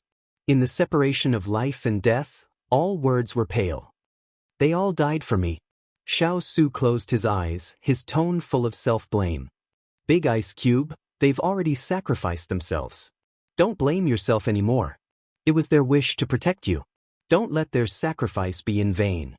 Chu Qingyan hugged him and shook her head, tears streaming down her face. "Qingyan, you don't have to comfort me," Xiao Su said self-deprecatingly. "I'm not comforting you." Chu Qingyan choked with sobs. "Big Iceberg, don't blame yourself. Don't be sad. Live well, okay? Otherwise, those who care about you will be sad." Xiao Su curled his lips slightly, but the smile didn't reach his eyes. "Do you know? I've long expected this day to come, but I didn't think it would come so quickly." As soon as his voice fell, Chu Qingyan looked at him in confusion. "Big Ice Cube, what do you mean? You don't need to know that much. You just need to live well." Xiao Su turned to look at her, a touch of warmth in his eyes, covering up the sadness in his eyes. "I also want you to live. It's too lonely to be alone. Only two people can keep each other company." Saying this, she suddenly understood the meaning of his words. She suddenly bit her lip. "Big Ice Cube, before you separated the two of us to sit in the carriage, it was to prevent an assassination, right?" Seeing that the little fellow had guessed his intentions, Xiao Su did not deny it. "Their target is me. As long as you're not with me, I can guarantee your safety."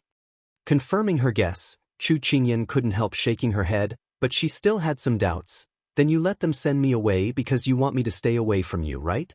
Actually, without the Fuli mountain range waiting for you, you wouldn't have come back, right? Everything was a lie, wasn't it?" Although Higashio Motetsu's words and Hua Ling's and the others' tacit agreement, she still wanted to ask him personally. She wanted to know if he really thought this in his heart. As if he didn't hear the anger in her words, Xiao Su wanted to raise his hand to touch her head, just like in the past. But now he had lost all his energy. The hand that he was about to raise fell powerlessly. He couldn't help chuckling, and his voice was filled with disappointment that no one could hear. Not stay away from me, but stay away from hell. I'll give you a chance to wait. Perhaps you won't feel the sudden pain. Time will erase the memory of a person. I didn't lie to you, I will go back. Turin will give my corpse to you. I don't want to leave you, I also don't want you to die. I want a big ice cube that can scold, teach, and tolerate. She clearly told herself not to cry, but she didn't know why her tear ducts were so developed today. Her tears were like a faucet that couldn't be shut off. He revealed a dazed smile. Ching, ever since I was young, they have always said that I was a scourge. The people by my side all died horrible deaths. Those were all lies. I'm not superstitious, I don't believe in ghosts. I only believe in what I hear, what I see, and what my heart feels. Chu Qingyan was filled with hatred for those people at this time. She didn't need to guess, she already knew who those people were. Her family's big ice cube, flowers bloomed when he saw them, grass bowed when he saw them. Only for the sake of power and profit, they wouldn't even let off a kind child. Xiao Su smiled. He knew that the little fellow would say this. He coughed lightly again. Chu Qingyan quickly patted his chest again, avoiding his wound as she caressed it again and again. At this moment the scene was similar. It was as if she had returned to the King of England's manor. Because she had mistakenly eaten pastries, she was poisoned. Big Ice Cube fed her medicine and also patted her gently like this. Unfortunately, things were not people. The two people's identities suddenly changed. Xiao Su took a deep breath. That cough just now had consumed all of his spiritual energy. He reached out his hand and held the hand on his chest. Chu Qingyan saw this and looked at him. I can't go any further. You take Hua Ling and the others and leave this place. The further you go, the better. He solemnly instructed. No, I won't leave you alone. Chu Qingyan flatly refused. Be good. Xiao Su was helpless. If being good means leaving you, then I'd rather go against your orders and be a rebellious child. This time, she would not compromise no matter what. Feeling the determination of the person in front of him, Xiao Su coldly said, Qingyan, I no longer have the ability to protect you. I don't need your protection, I just want to stay by your side. Chu Qingyan held back her tears as she firmly said her thoughts. I don't want you to throw away your life. Xiao Su felt a headache because of her stubbornness for the first time. The person in front of him had lips that were black and purple because of the poison, but the skin that wasn't covered by the mask was pale white. It was like he was about to dissipate, but he was still worried about her safety. How could she not be moved? I won't die and you won't either. You used to protect me, but now it's my turn to protect you. Why are you so silly? His sigh was filled with melancholy, gratification, joy, reluctance, and pity. Chapter 268. Why are you so silly? Hearing this, Chu Qingyan couldn't hold it in and her eyes turned red. The silly person wasn't her. He clearly knew that this mission was too difficult and it was a trap, but he accepted it without any complaints. He clearly knew that he needed people by his side, but he sent most of his people to protect her. He clearly knew that he was poisoned and couldn't leave, but he kept pushing them away. Big Ice Cube, you're the most silly person here. You've never thought about yourself and never knew how to take care of yourself. Chu Qingyan looked up, afraid that she would accidentally cry again. Big Ice Cube, don't say any more. If you keep talking, I'm afraid I won't be able to stop myself from beating you.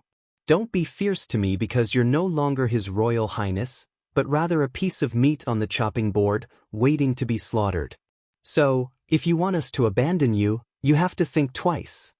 Chu Qingyan fiercely said. It was like she had turned into an executioner, sharpening her blade and preparing to make a move. Xiao Su couldn't help curling his lips, but it turned into a soft sigh in the end. Chu Qingyan could clearly see the tiredness on his face. She knew that after talking to her for so long, he must be exhausted. She immediately said, Big Ice Cube, relax and sleep. We'll be outside. Ethereal will think of a way to cure your poison. Sleep. Xiao Su wanted to say something, but his eyelids were so heavy that he couldn't open them. In the end, he could only let himself fall into the endless darkness. Chu Qingyan gently patted his shoulder, just like how he had coaxed her to sleep in the past. What goes around comes around, it's my turn this year. But now she didn't want to face this big ice cube who was so weak that anyone could hurt him. She draped her dried coat over his body. She tightly hugged him, not daring to let go. She was afraid that if she let go, he would abandon her again. The fire in the cave would occasionally make a papa sound. She slept very restlessly, waking up from time to see if he was feeling well.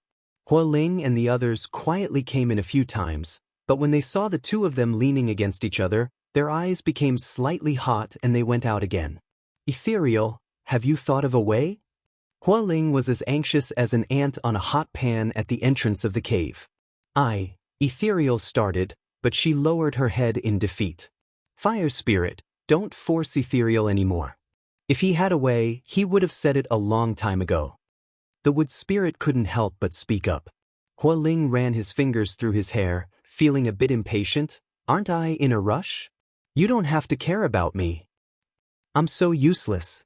I can't think of anything at such a crucial moment. After racking his brains for a few hours, Ethereal suddenly gave up on himself. Hualing heard this and glared at him. How long has it been? Bring me some spirit. Don't give me that half-dead look. But I'm afraid I really don't have a way.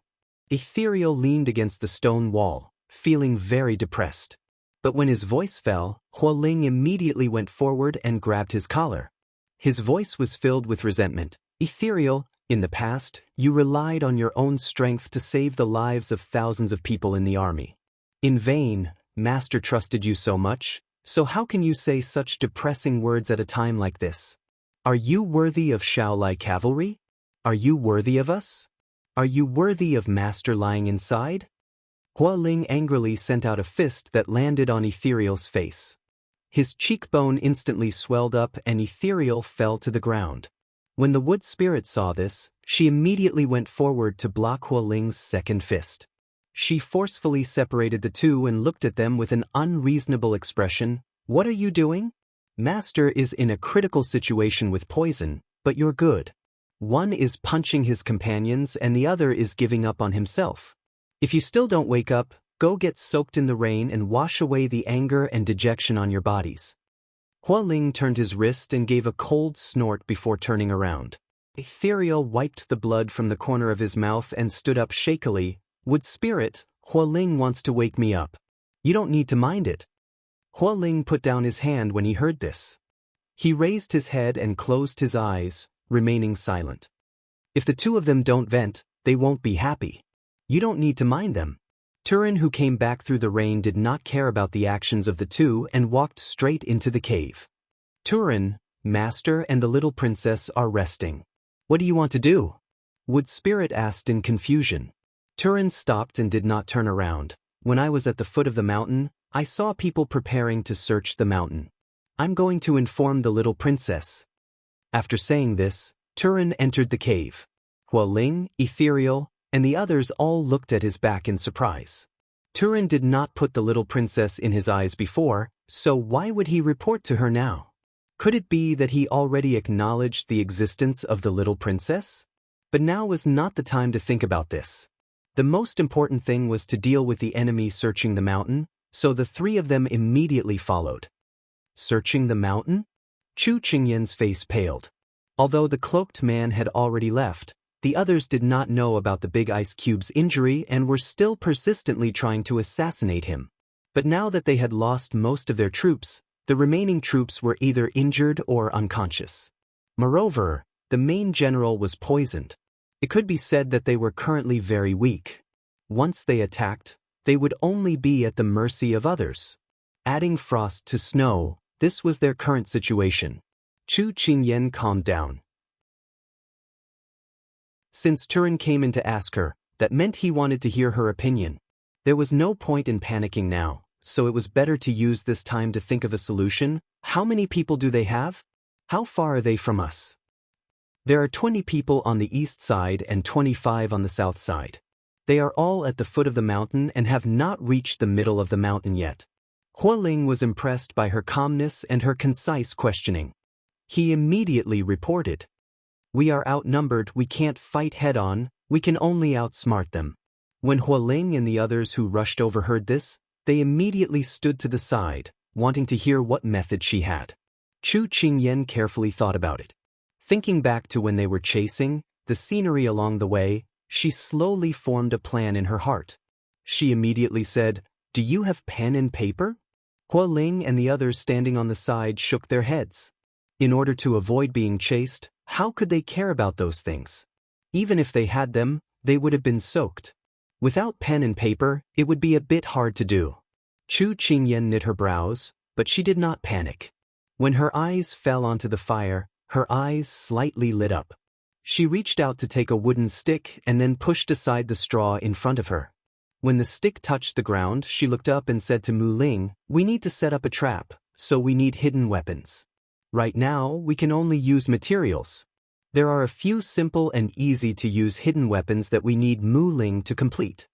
When Chu Qingyan said this, a trace of pleasant surprise flashed in Mu Ling's eyes. Studying hidden weapons was one of his interests, and he knew that the little princess always had many strange ideas in her head. Chapter 269. After Chu Qingyan finished speaking, she began to draw with her head down. This kind of hidden weapon is called the bamboo raft kill. It's made of chopped bamboo that looks like a bamboo raft. One end is sharpened and tied to a tree with a rope, using the lush vegetation as cover. If it reaches a certain scale, it can be used to create a bamboo array. After drawing one, Chu Qingyan did not stop and continued to draw. This kind of hidden weapon is called the 1,000-catty buckle. As long as a person steps in and activates the mechanism, the wooden ring will automatically close and the sharp end will pierce their body. In this wild forest, the grass is lush. If we hide the 1,000-catty buckle in the grass, it will be easy for the enemy to fall for it. Chu Qingyan drew two kinds of hidden weapons. They were very simple and easy to use. Now that the situation was urgent, they couldn't use them all if she drew too many, so she chose two hidden weapons that were most suitable for the environment. When she lifted her head, she saw that everyone was looking at her as if they had seen a ghost. Chu Qingyan sweated slightly. Did they think that she had been possessed by a spirit from the mountains? "Little princess, this subordinate never thought that you would know this much?" The fire spirit was surprised. Knowing this much meant that she could use the current terrain, the enemy's mentality, and their current strength to set up so many traps. If it wasn't someone who was well-versed in military tactics, it would be very hard to come up with this kind of plan in a short period of time. Although it wasn't precise, it was still very good. There are many things that you don't know. Stop wasting words and go prepare. Time is life. Although Chu Qingyan was a bit happy that they recognized her, the most important thing right now was to defend against the enemy. Everything else was not important. Mu Ling looked at the hidden weapons on the ground and his heart was filled with excitement. Although the bamboo raft kill was a relatively common hidden weapon, the little princess had made some improvements. She had added weight to the end of the bamboo. If the hidden weapon was activated, the weight would move from the end of the bamboo to the tip. This was equal to increasing the killing power by several times. As for the 1,000-catty buckle, he had never thought that it could be used to design such a small mechanism in the wood. If it wasn't for the fact that the situation didn't allow it, he would have worshipped the little princess. Turin glanced at her, and a trace of relief flashed through his eyes. She really didn't let him down. Seeing everyone rubbing their palms, Chu Qingyan revealed her white teeth and smiled slyly. The moon was dark and the wind was strong. It was the night of an eye for an eye. Turin left with his secret guards to make preparations, while Mu Ling led some people to quickly make hidden weapons. She wanted to be able to throw all the hidden weapons down when those people were halfway up the mountain. "Hu Ling, this is the most inexpensive hidden weapon I've ever made. However, its lethality is no less than those sharp weapons that cost thousands of gold coins to make." Mu Ling said emotionally as she directed people to make the hidden weapon. Hua Ling was pulled to dig wood and was flustered. He couldn't help glaring at him. "Hurry up. Once we escape from here, I will support you taking the little princess as your master." The wood spirit smiled and immediately focused on the task at hand. Everyone left except for Ethereal. Chu Qingyan smiled at him and then continued to caress the person in her embrace. She heard that when people were injured or seriously ill, they wouldn't be able to sleep well. She didn't know if Big Ice Cube would sleep better if she did this. Ethereal looked at Chu Qingyan, who was completely focused on taking care of his master. He suddenly felt that he had misunderstood her too much in the past. Little princess consort. Unlike his usual perfunctory attitude, he sincerely called out, "What is it?" Chu Qingyan looked up at him in confusion. Then her eyes lit up. "Did you think of a way to save His Highness?" Ethereal shook his head as an apologetic look appeared on his face. Chu Qingyan knew that she was too impatient, so she quickly said, "Ethereal, don't be too anxious. Sometimes, the more you force yourself, the worse it will be. I shouldn't be this anxious. I'm really sorry." Ethereal smiled. "Little princess consort, you don't have to comfort me. I understand." Seeing that he didn't take it to heart, Chu Qingyan finally relaxed and continued the topic from before. "What did you want to say to me just now?" "Little princess consort, do you know when Master was first injured? It wasn't a small injury, but a life-threatening injury." Ethereal spoke. Chu Qingyan didn't know why he suddenly brought this up, but she still shook her head honestly. "I don't know." 5 years old. Ethereal softly spat out these 2 words. He wasn't surprised to see the person in front of him suddenly widen her eyes. Ethereal continued, "That day, it was Master's birthday. The palace maids brought him to the imperial garden to pick flowers, but for some reason, Master walked into a cold palace by himself. A crazy consort stabbed Master's chest with a broken piece of porcelain." "What? How could she do such a thing to a 5-year-old child?" Chu Qingyan couldn't help but angrily say. At that time, Big Ice was only a 5-year-old child. How could he resist the power of an adult? Moreover, it was a crazy person who had lost her mind. Big Ice must have been scared to death at that time. Chu Qingyan's heart ached, as if that piece of porcelain had stabbed into her heart after 15 years. Ethereal smiled coldly. Later, that consort was found to have mistakenly ingested hallucinogenic drugs and was finally executed. Such a coincidence? Big Ice got lost and went to the cold palace, and that consort in the cold palace just happened to ingest the drug? Could it all be so coincidental? Chu Qingyan had already guessed that behind this scene, there must be someone instigating it. After saying this, Ethereal continued, "The last few times he was seriously injured, it was on the battlefield. Fortunately, Master has a good foundation. If it was someone else, I'm afraid they would have died long ago." Chu Qingyan nodded and felt a bit lucky. She was lucky that he was still strong enough to survive after experiencing so many hardships, allowing her to meet him in her lifetime. For Big Ice, although the military camp was the most bitter place, it was also the place where he was the most relaxed and free. In the past, she was very curious as to why Big Ice knew how to educate children. He was clearly a person who lived in the military camp, so how could he know about these things? Moreover, he was a golden bachelor. It wasn't until Hua Ling had a slip of the tongue that she learned that in order for her to treat the King of England's manor as her own home, Big Ice had gathered many people and tried to steal some experience from his subordinates, as well as some answer sheets. These things made her laugh for a long time, but after laughing, she fell silent. A person who didn't have the word, "take care," in his dictionary, but for her he learned from others stroke by stroke and then poured it on her bit by bit. It was like he was nurturing his own little seedling, using all his emotions to make the little seedling grow faster. How could she not be moved by this? It was also from then on that she started to slowly place this seemingly invulnerable and brave man into her heart. Chapter 270. Snake's Kiss Poison. Although it hasn't activated yet, the poison in the body will be like thousands of ants gnawing at the meridians, making people wish they were dead.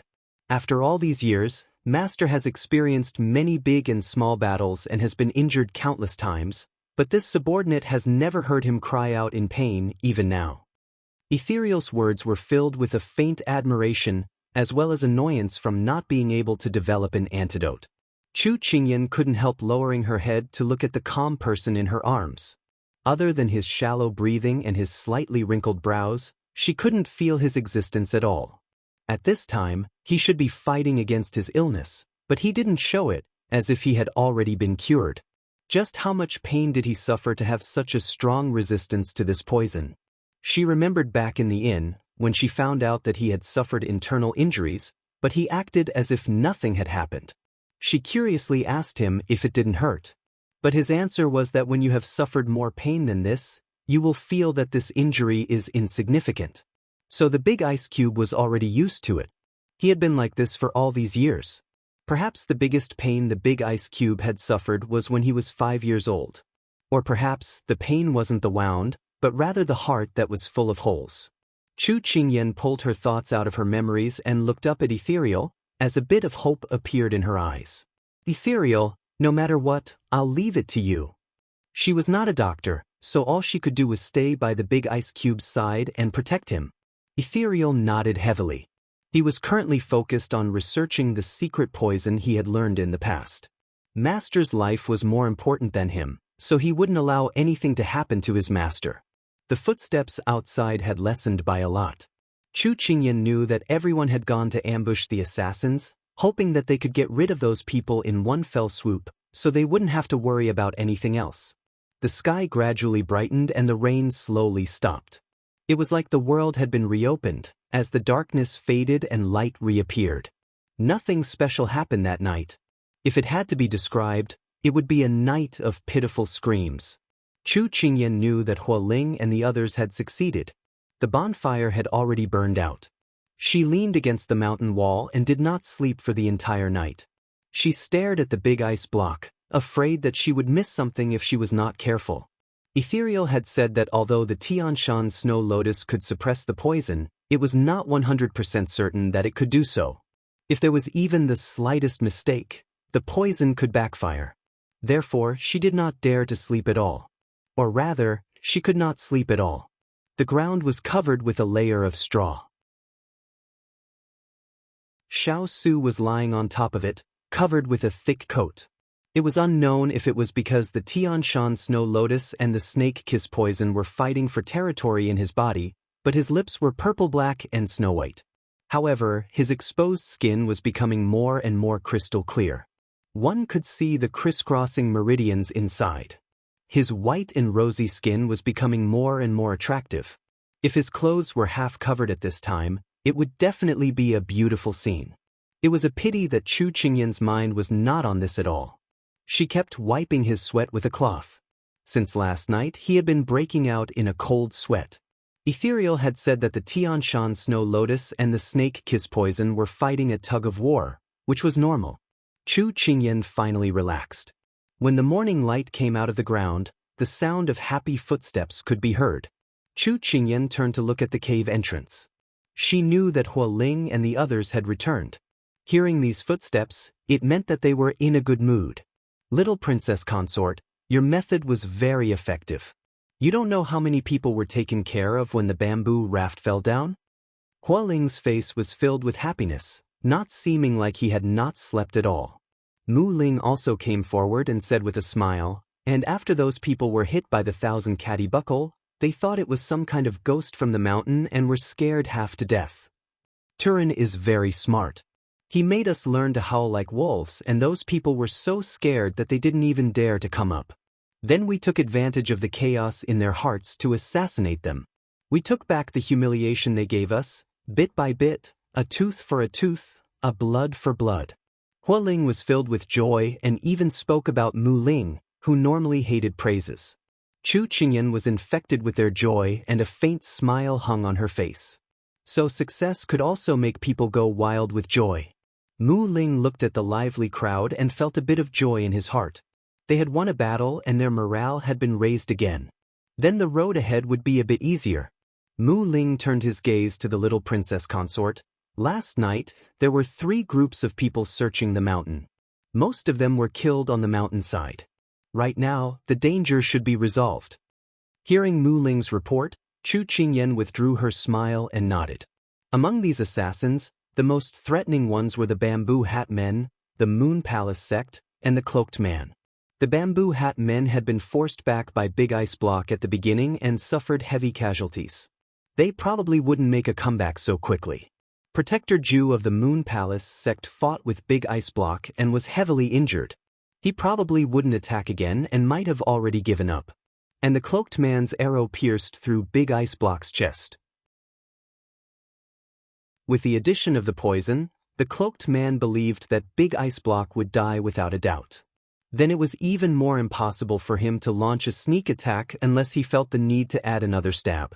However, that possibility wasn't very high.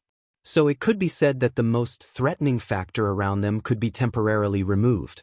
And last night's battle, they successfully forced back most of their enemies. Then they could breathe a sigh of relief. And you've all worked hard. Rest well and conserve your energy. Who knows, there might be a tough battle ahead. Right now, because Big Ice Block was heavily injured, he couldn't keep moving. Moreover, they hadn't found a way to cure the poison yet. So it was better for everyone not to act blindly without thinking. Everyone nodded. After feeling elated, they also vented out the haze in their hearts. After a day and night of frequent battles, everyone was already showing signs of fatigue. Hualing was about to leave when he realized that ever since they came in, Ethereal had his back facing them. Even after they won the battle, he didn't show any expression. Hualing instantly felt that something was wrong. He walked over and patted his shoulder. Don't think about it anymore. If you keep thinking, your brain will explode. Rest first. If you collapse, no one will be able to cure the poison in Master's body. The moment Hualing finished speaking, Ethereal stood up with a whoosh and said to Hualing in surprise, "Someone can cure it." Everyone immediately surrounded him. Chu Qingyan was also filled with anticipation. Hualing turned to look at Chu Qingyan with an excited face. "My master, Divine Dr. Luo." Everyone was delighted, but then it dimmed down. Turin shook his head and said, "Divine Dr. Luo doesn't have a fixed residence. Water Spirit also can't find any traces of him. Moreover, we have already lost contact with the outside world." Hualing shook his head. "Although my master isn't here right now, he once went into seclusion for 3 years to research the detoxification methods of the world's top 10 poisons. Although he only researched 3 methods and I don't know which ones, before my master traveled the world, he entrusted the sect to my junior sister. He had the intention of letting her inherit his mantle, so..." Chapter 271. So you think that since your master passed down his medical skills to your junior sister might know how to detoxify 3 of the top 10 poisons? Chu Qingyan immediately followed up. "Although I don't know which 3 poisons my master found, this is also a kind of hope." Ethereal nodded and said, "Everyone's hearts filled with joy, right? Perhaps the snake's kiss poison is one of them. Then what are we waiting for? Let's go." Chu Qingyan stood up and immediately gave the order. Although they only had a 30% chance of winning, it was still better than sitting here and waiting for death. Chu Qingyan lowered her head to look at the person lying quietly on the ground, looking incomparably peaceful. He was already exhausted to a certain extent, otherwise he wouldn't have reacted to their large movements. So time was tight. As for how many enemies were there at the foot of the mountain, they couldn't care that much anymore because the situation didn't allow them to drag it out any longer. As long as there was a glimmer of hope, she would never give up. Everyone began to move. Their footsteps were hurried, but they were more forceful than before. That was their hope. They firmly believed that their master would be fine. "I'll lead people to open a path. You guys follow closely behind." Turin said to Hualing and Mu Ling, "Don't worry, I will definitely protect Master and the little princess." Hualing patted his chest. After everyone looked at each other, they immediately split up. After the fresh rain, the weather turned to autumn. The mountain was beautiful in the sun and the birds flew together. After the heavy rain, between the mountains, it was like they had been washed, clean and bright. The sun also jumped out of the horizon, but because it was deep winter and the temperature in the mountains was low, Chu Qingyan was shivering from the cold wind when she came out of the cave. Her heart was filled with anxiety, so she wasn't in the mood to enjoy the beautiful scenery in the mountains. She moved Xiao Su into the carriage with everyone. Jean Xen drove the carriage while Hua Ling and the others protected them. The group quickly headed down the mountain. They were ambushed several times along the way, but they were all taken care of by Hua Ling and the others. They didn't want to fight, so they left as soon as they broke through without stopping at all. This was because one day had already passed out of the 3 days, but Yangsha County was at least 2 days away. If they didn't rush day and night, before they arrived, their master's poison would have acted up. The fierce cavalry had never been this aggrieved before. They had to hide and run, but this was what their master taught them. So no matter what, they had to safely send their master to Yangsha County. They would take it back in the future. In order to rush, the carriage moved very quickly. The carriage was very bumpy, but in order to prevent Xiao Su's injuries from worsening, Chu Qingyan placed a thick blanket under him. She also protected him in her embrace, using the softness of a person's body to reduce the vibrations. Chu Qingyan would occasionally use the water bottle to wet Xiao Su's lips, moistening his throat. The unconscious Xiao Su couldn't be fed anything. In order to help him recover his strength, Chu Qingyan made porridge for him while he was resting. As long as there was time, she would feed him the porridge to prevent him from being defeated by hunger before the poison was cured. She had just put down the water bottle and used her sleeve to wipe the leftover soup from his mouth. Looking up, she saw Ethereal's lifeless eyes looking out the window, as if he was in a daze. Chu Qingyan felt slightly surprised. In her impression, Ethereal had always done as he pleased. Unless he encountered the matter of the big ice cube, he would always have an indifferent attitude that didn't matter to him.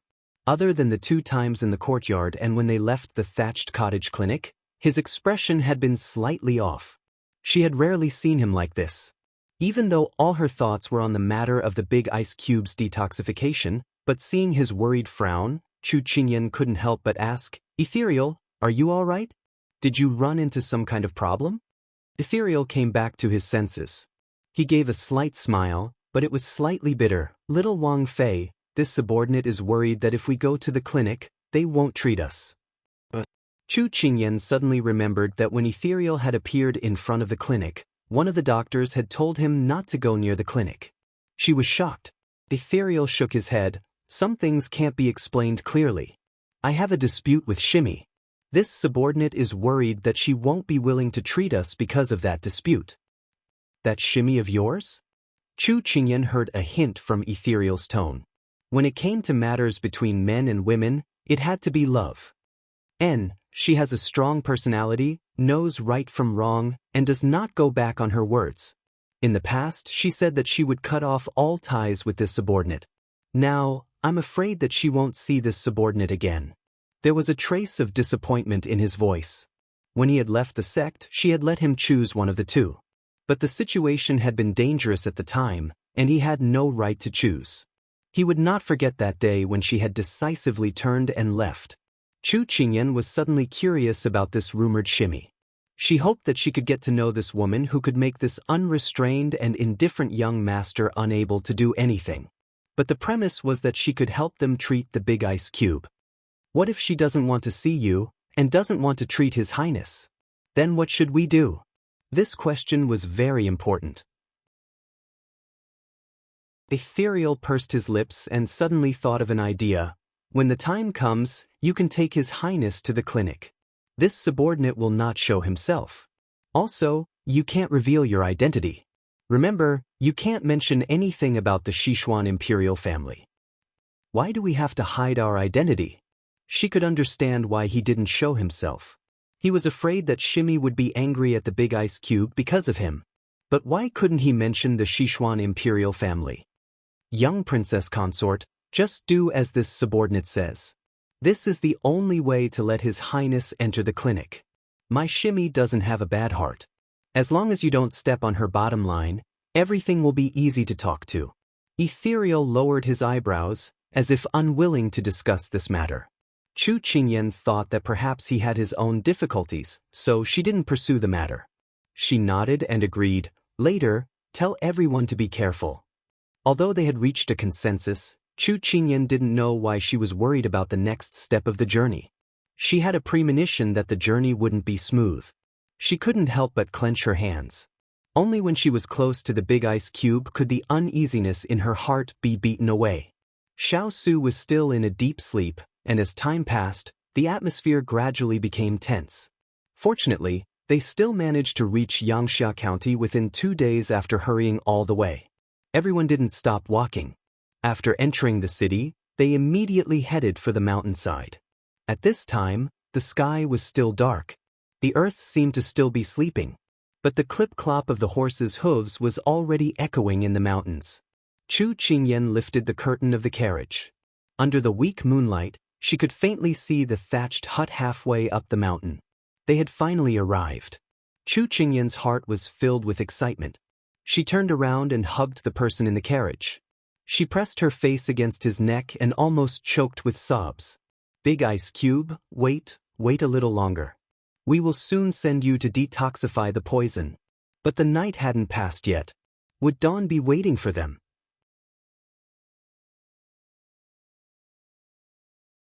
Chapter 272. When the carriage arrived at the thatched clinic, Hualing got off the horse first. He quickly stepped forward and knocked on the door. Is anyone home? We have someone here who's injured. It's very serious. After the door was knocked, anxious footsteps could be heard from inside. Hualing took a step back and the door was opened from the inside. A young doctor came out from the crack in the door. He looked left and right before asking, "Why are you knocking on the door in the middle of the night?" "Little friend, we have someone here who's injured. Can we enter the clinic for treatment?" Chu Qingyan also got off the carriage at this time. She smiled at the young doctor and asked politely. Hearing that someone was injured, the young doctor immediately opened the door. "Come in first. I'll call senior sister." Chu Qingyan nodded. Turin and the others had already carried Xiao Su out of the carriage and hurriedly entered the clinic. At this time, Qingyan Luo had just finished sorting the herbs at hand. She stretched her back and felt sore all over. Just as she was about to go back to sleep, she suddenly heard a flurry of footsteps.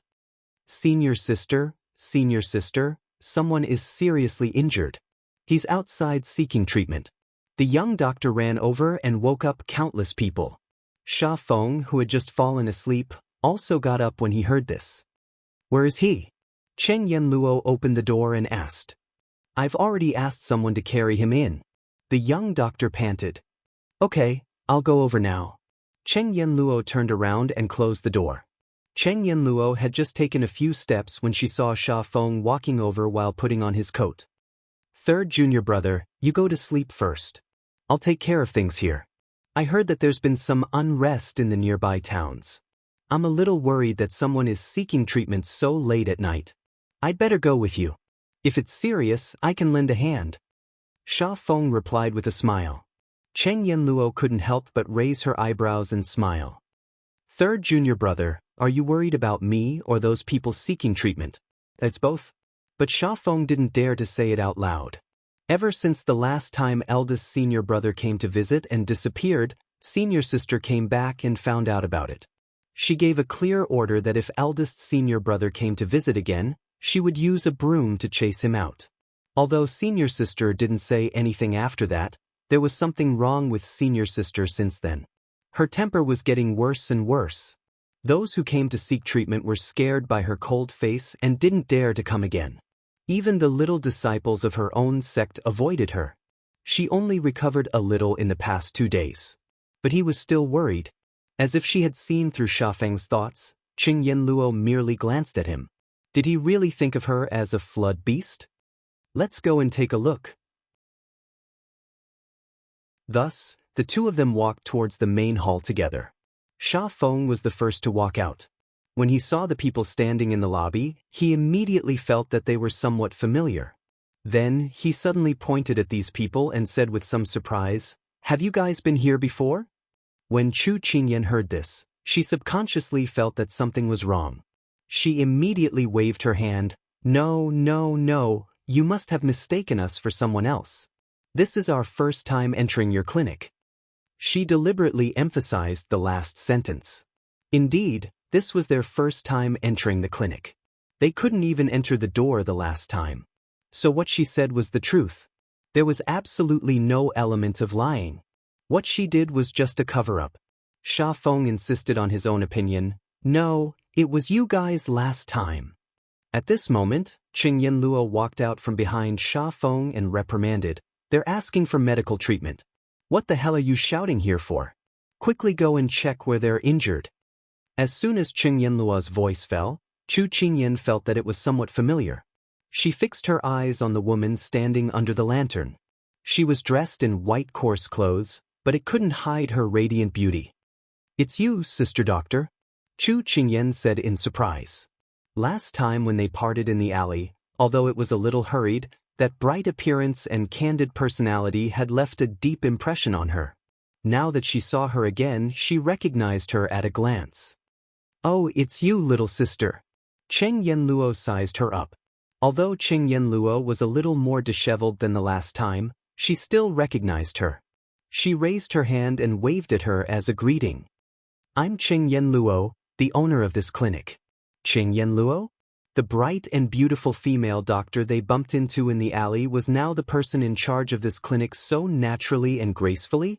Was she also the junior sister that Ethereal still didn't dare to face? They had painstakingly searched for her for so long, but they didn't expect that she would be in a place where the lights were waning. If she had recognized her at the entrance of the alley, would her father be able to solve the problem now? No, if that was the case, she wouldn't have met her in the clinic today. Big Ice Cube would also be incurable. Therefore, the cycle of fate and the freak combination of factors made people sigh endlessly. Sister Yanluo, this is great. My cousin has been poisoned and it's very serious. Can you help us take a look? Chu Qingyan immediately stepped forward and asked her for help. At the same time, she squeezed Xiao aside, hoping that he wouldn't say anything more. Unfortunately, things didn't go as she wished. Xiao glanced at Chu Qingyan and the others with some doubts, and then said, Senior sister, these people are the ones I told you about before. They came to the clinic with eldest senior brother to seek medical treatment. I think they seem to have a close relationship with eldest senior brother. Do you want to ask them about his whereabouts? It's over.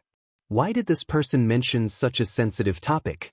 Huoling and the others immediately straightened up and got ready for battle. If this person refused to treat their master, they would be violating the rule of not harming the common people and would have to treat their master. Qing Yanluo, who was about to step forward to check on Xiao Su's injury, suddenly stopped when she heard this. She immediately narrowed her bright eyes and turned to look at Chu Qingyan. Her voice was not as bright as before. Do you know Murongju? Murongju? What the hell was that? She had never heard of him and didn't know him. Chu Qingyan shook her head honestly. Qing Yanluo suddenly raised an index finger and shook it. There was a trace of imperceptible resentment in her voice. Murongju is his real name. The name he is using now should be Ethereal. Chu Qingyan blinked and then replied seriously, I know Ethereal. I just met him this year.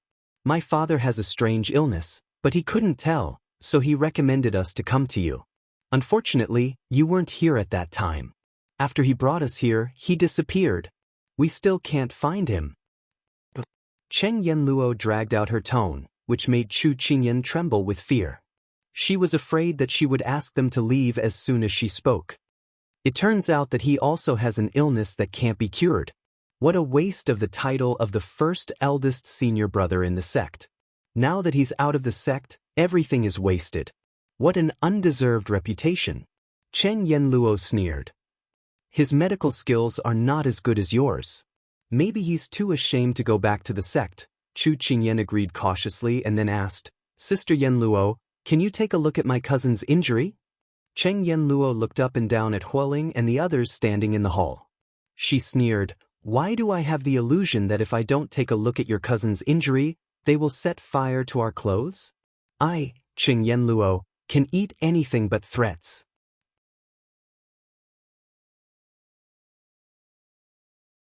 Chapter 273.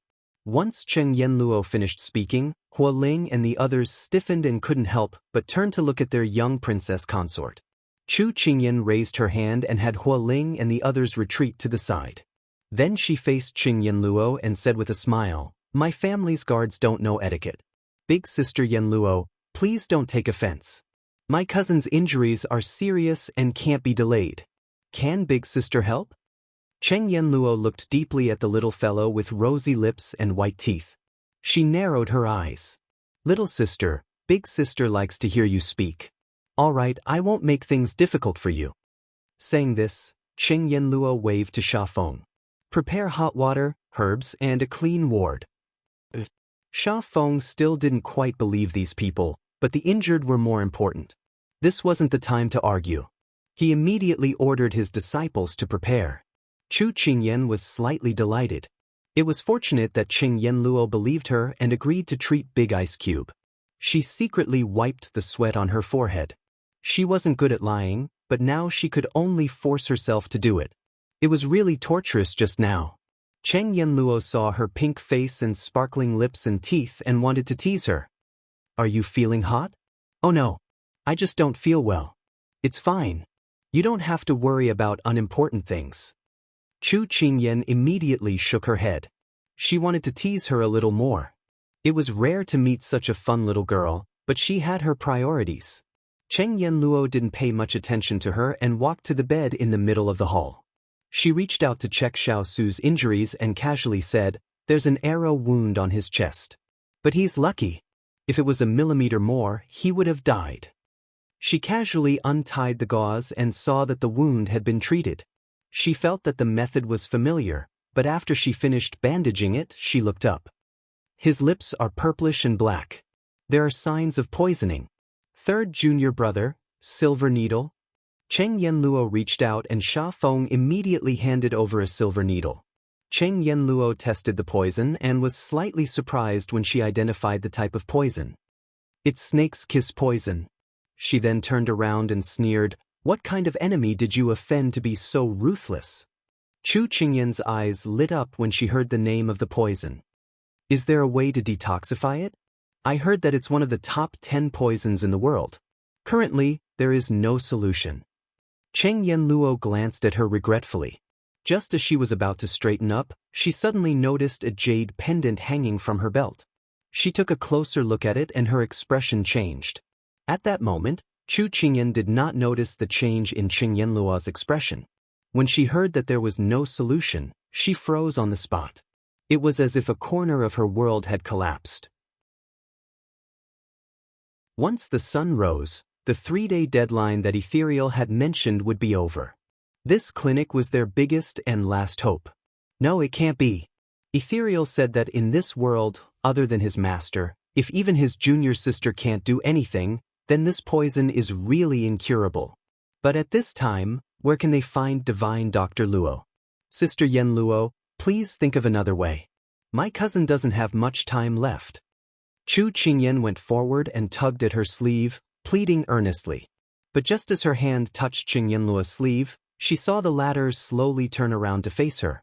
Her expression was different from the indifferent one just now. Instead, it was solemn, or rather, she was suppressing her anger. Sister Yanluo, what's wrong? Chu Qingyan couldn't help but ask. You're from the capital? Cheng Yanluo suppressed her anger. Chu Qingyan didn't know why she suddenly asked this question, but it was obvious that she knew something. Chu Qingyan hesitated for a moment before nodding. Yes. He's the King of England of Sichuan? Cheng Yanluo's questioning tone was firm. Chu Qingyan was slightly shocked. She remembered that Ethereal had once told her that once she admitted to having anything to do with the imperial family, his junior sister wouldn't save Big Ice even if she had to watch him die. How should she answer? She already knew, but if she admitted it again, she was afraid that what awaited her would be the cold shoulder. Cheng Yanluo saw the conflicted expression on Chu Qingyan's face. She suddenly sneered, then slowly pulled her sleeve out of Chu Qingyan's hand. She turned to point at Xiao Su, who was lying quietly on the bed, and said self-deprecatingly, "Don't blame me for seeing the mask on his face just now. Don't blame me for not remembering it. Don't blame him for bandaging the wound on his chest in such a unique way. If it weren't for the jade pendant on his body that exposed his identity, I'm afraid I would still be kept in the dark by that bastard Murong-ju. He's been deceiving me all these years. After so many years, he still hasn't improved. He only knows how to use this method to achieve his goal." Speaking of this, Qing Yanluo took a deep breath and said, I can't save this person. You should leave. Chu Qingyan didn't understand why Qing Yanluo, who was fine just a moment ago, suddenly changed her attitude. Sister Yanluo, you can't refuse us just because we're one of your people. You don't have to tell me about your medical skills. I won't fall for it. Besides, I once swore that I would never save anyone in the Sichuan imperial family. That oath can't be broken. So, you can leave now. Cheng Yanluo's eyes faintly showed a touch of grief, but she quickly hid it. After saying this, she asked Sha Feng to see them out and turned to leave. Seeing this, Chu Qingyan couldn't care less and reached out to stop her. Her eyes met Qing Yanluo's impatient gaze, but she didn't back down and said sincerely, Sister Yanluo, we're all ordinary people in this world. We have the same eyes, the same ears, the same nose, and the same mouth. It's just that we have different identities. Why do you insist on this identity? Shouldn't a medical practitioner treat patients as equals with the heart of a parent? Can you put aside your grievances with ethereal for the time being and help Qingyan save his highness? At this point, Chu Qingyan couldn't help but turn her eyes to the person lying peacefully on the ground. The person might stop breathing in the next moment. Her voice was choked with sobs. A person's life is like a flash of smoke in this world. It's fleeting and so insignificant. However, a person's life can also be very great. He ignored all kinds of threats from jackals and wolves and faced difficulties head-on to eradicate evil for the people. He has never regretted it. But now, he's injured for the sake of the people. He's on the verge of death and has to suffer hardships. Sister, can you temporarily put aside all kinds of things for the time being because he was injured for the sake of the people? Although Chu Qingyan didn't know what role the Sichuan imperial family played in the relationship between her and Ethereal, she could clearly feel Qing Yanluo's disgust and deep resentment towards the Sichuan imperial family. Now that things had come to this, she could only persuade her to put aside her disgust and resentment. However, she didn't know if her words would work.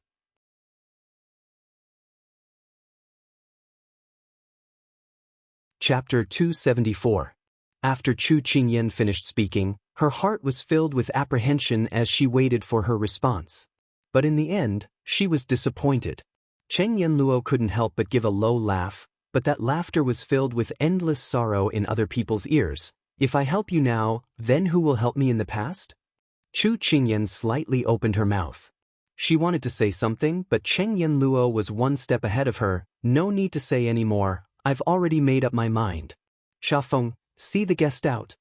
As soon as her voice fell, Qing Yanluo bypassed her. When Chu Qingyan reacted and wanted to block her again, Sha Feng had already walked in front of her, blocking her. Please.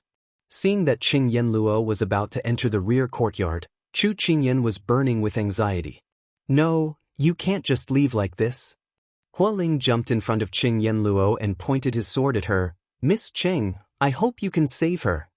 Sha Feng immediately stood in front of Qing Yanluo and angrily said, What do you want to do? We said we won't save her, so we won't save her. Why must you force her? Qing Yanluo looked at Hualing without fear and her voice was filled with sarcasm. What? You want to threaten me when you can't persuade me? But this miss won't fall for it. Miss Qing, we don't want to force you. If not for the situation, our fierce cavalry will never make things difficult for others. Turin walked forward and said in a deep voice. Now that their master didn't have much time left, they couldn't care less about everything. How much money do you want? Just say it.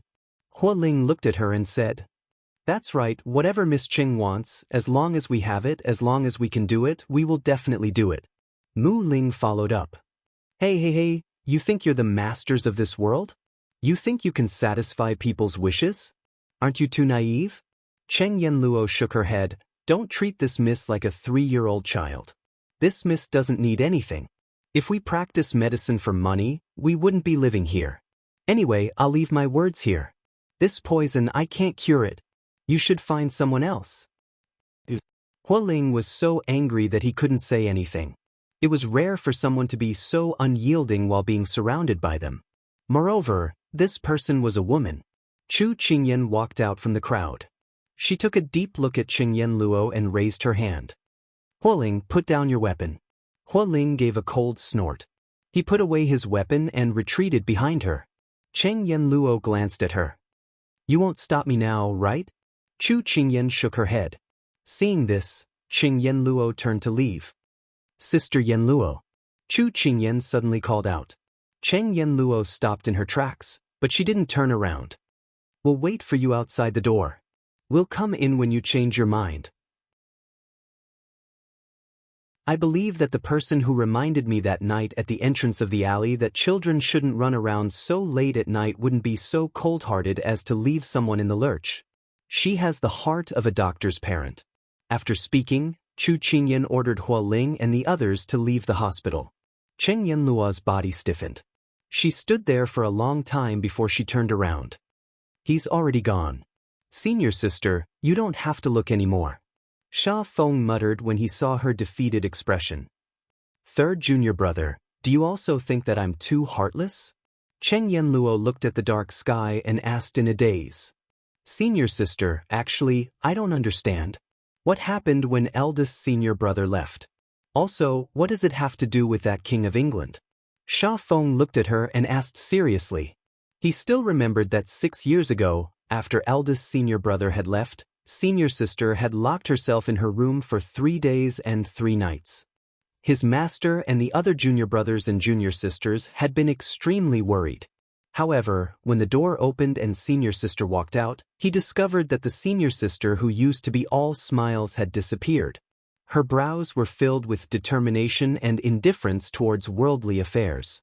It was as if nothing was important in her eyes, and everything was indifferent to her. However, she ordered that no one in the sect was allowed to mention eldest senior brother's name. If eldest senior brother appeared again, he would be driven out.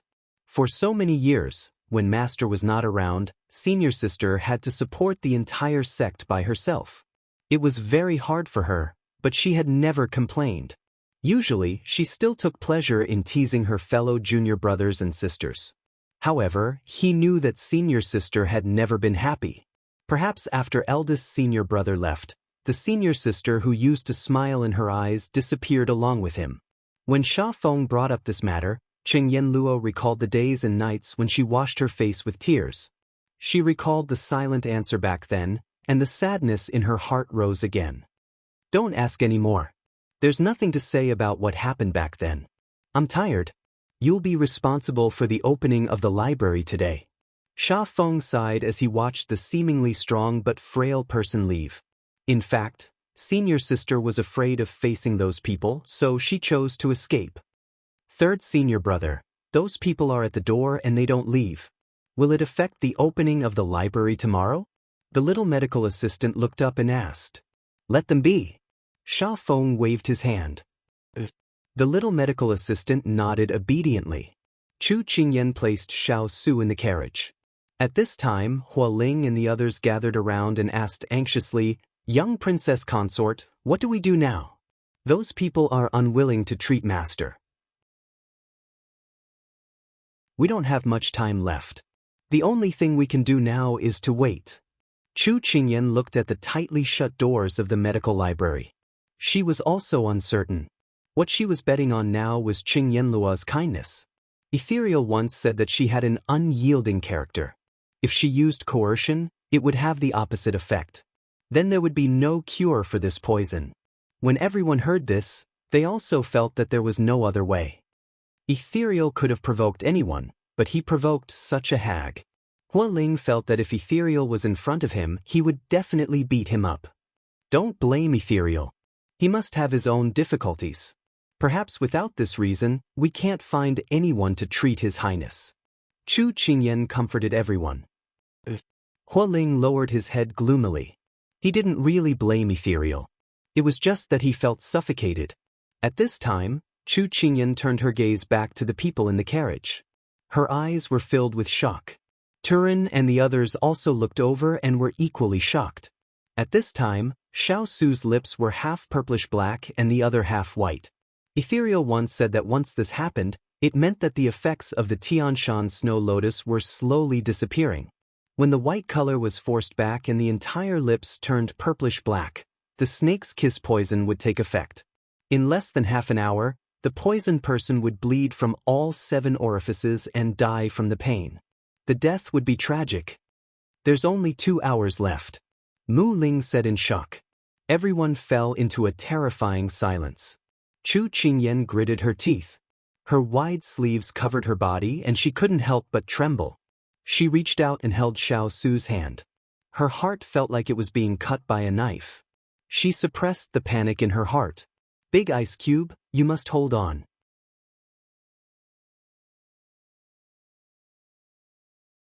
Chapter 275. Inside the medical center, Qing Yanluo tossed and turned in her room, unable to fall asleep. In the end, she simply got up and picked up a medical book to read. We will wait for you outside the door. We will come in when you change your mind.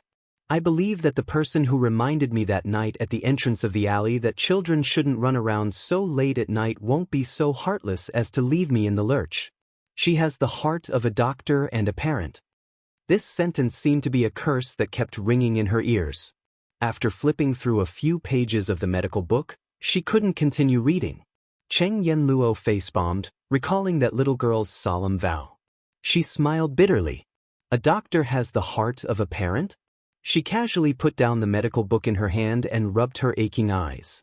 She called out to the door, "Little Ten." I'm coming. A little doctor in green pushed open the door and entered. Cheng Yanluo put down her hand and looked at him suspiciously. Why did you appear so quickly? Little Ten rubbed his head and smiled honestly. Third senior brother told Little Ten to wait outside. He said that senior sister might summon me at any time. Cheng Yanluo couldn't help but roll her eyes. This Xia Feng was really asking for a beating. Little Ten asked curiously, does senior sister have any orders? Cheng Yanluo sighed. Have those people who came to seek medical treatment left? No, they're still outside. They said that they're waiting for you to change your mind. Little Ten reported truthfully. Cheng Yanluo frowned when she heard this. Little Ten looked at her expression and slowly said, Senior sister, it's very cold outside. If Little Ten stood outside, he would probably get frostbitten. As soon as he finished speaking, Cheng Yanluo rolled her eyes at him. Did your third senior brother teach you to say this? Little Ten laughed foolishly. Senior sister is really smart.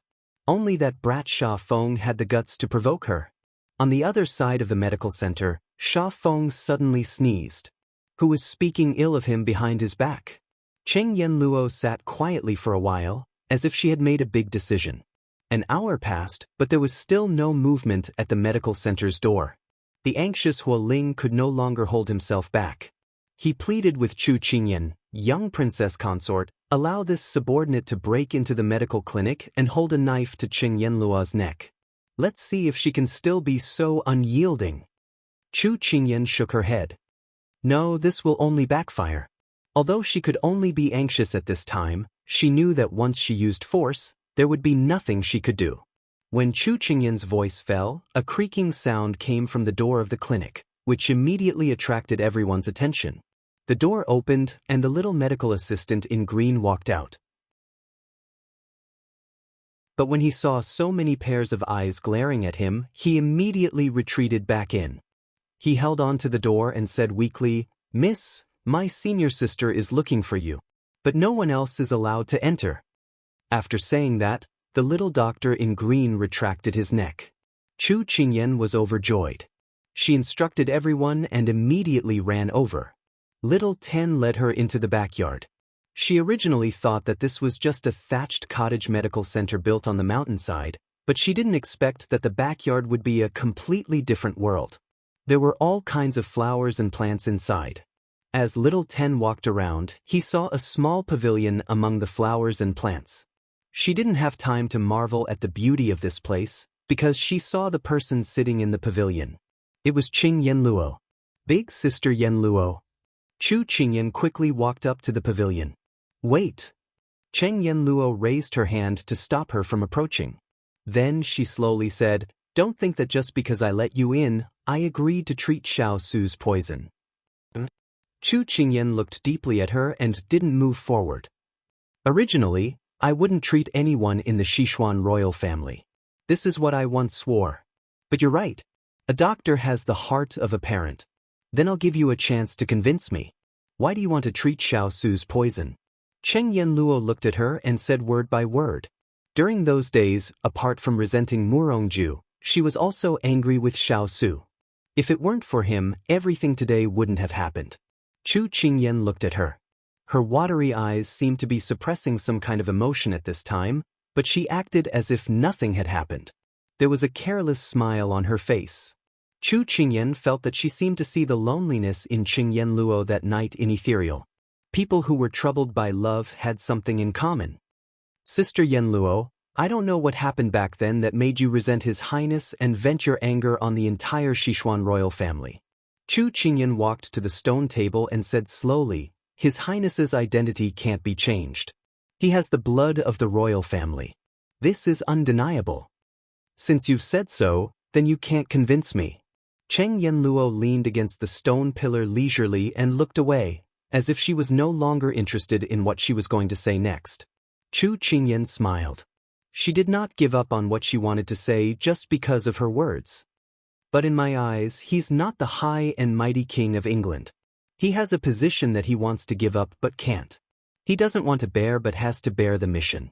He has the two most respected people in Sichuan as his parents, but he's better off not having them. He looks rich, but he's the poorest person in the world. I don't know why you would vent your anger on such a person. Chu Qingyan's words seemed to remind her of what Murongju had said to her before he left. Little Yen, I have to save him. Then can you bear to abandon me? Little Yen, you have parents who love you and a master who respects and protects you. But my master has nothing. Now that he's seriously injured, I have to save him. At that time, she thought that she had to be abandoned just because she had more than others. But he was clearly a powerful person, so how could she have so much more than him? Now, she was a little stunned. Chu Qingyan's affectionate and gentle voice still sounded, with a touch of sadness. Sister Yanluo, today, he doesn't have the identity of the King of England. He's just an ordinary person. He's the person I care about the most in this world. Please help me and save him. Her bright and kind eyes were full of tears. If he had a choice, he wouldn't have chosen to be born in the royal family. If he had offended you in any way, I'll ask him to apologize to you after he recovers, okay? If you still feel uncomfortable, then I'm here. I'll accept any punishment. I won't fight back as long as you save him. Cheng Yanluo turned around and looked into her eyes. She smiled miserably. What's wrong with you? In fact, Xiao Su didn't do anything to her back then. He was only wrong because he was Murongju's master. Her obsession when she was young had turned into a stubborn persistence today. Why did she do it? She finally had an answer now. It turned out that she was afraid that she would forget him one day. That was why she forced herself to bear a grudge. The royal family is heartless. Aren't you afraid that he'll let you down? He won't. Big Ice Cube is different. When I was lowly, he never despised me. He's always treated me like family, let alone in the future. Big Ice Cube? That's a good name. All right, I'll agree to your request. Bring him in. This reason was two. What are you talking about? Hurry up, there's less than an hour left. Oh. So she knew all about it. You're tuning in to the Passion Pages YouTube channel. We're so grateful for your support and don't forget to subscribe to join us on this incredible journey through captivating stories. Your generosity through donations truly makes a world of difference, as it's the primary source of revenue that allows me to expand and enhance this channel for you. Thank you from the bottom of my heart for being a part of this adventure.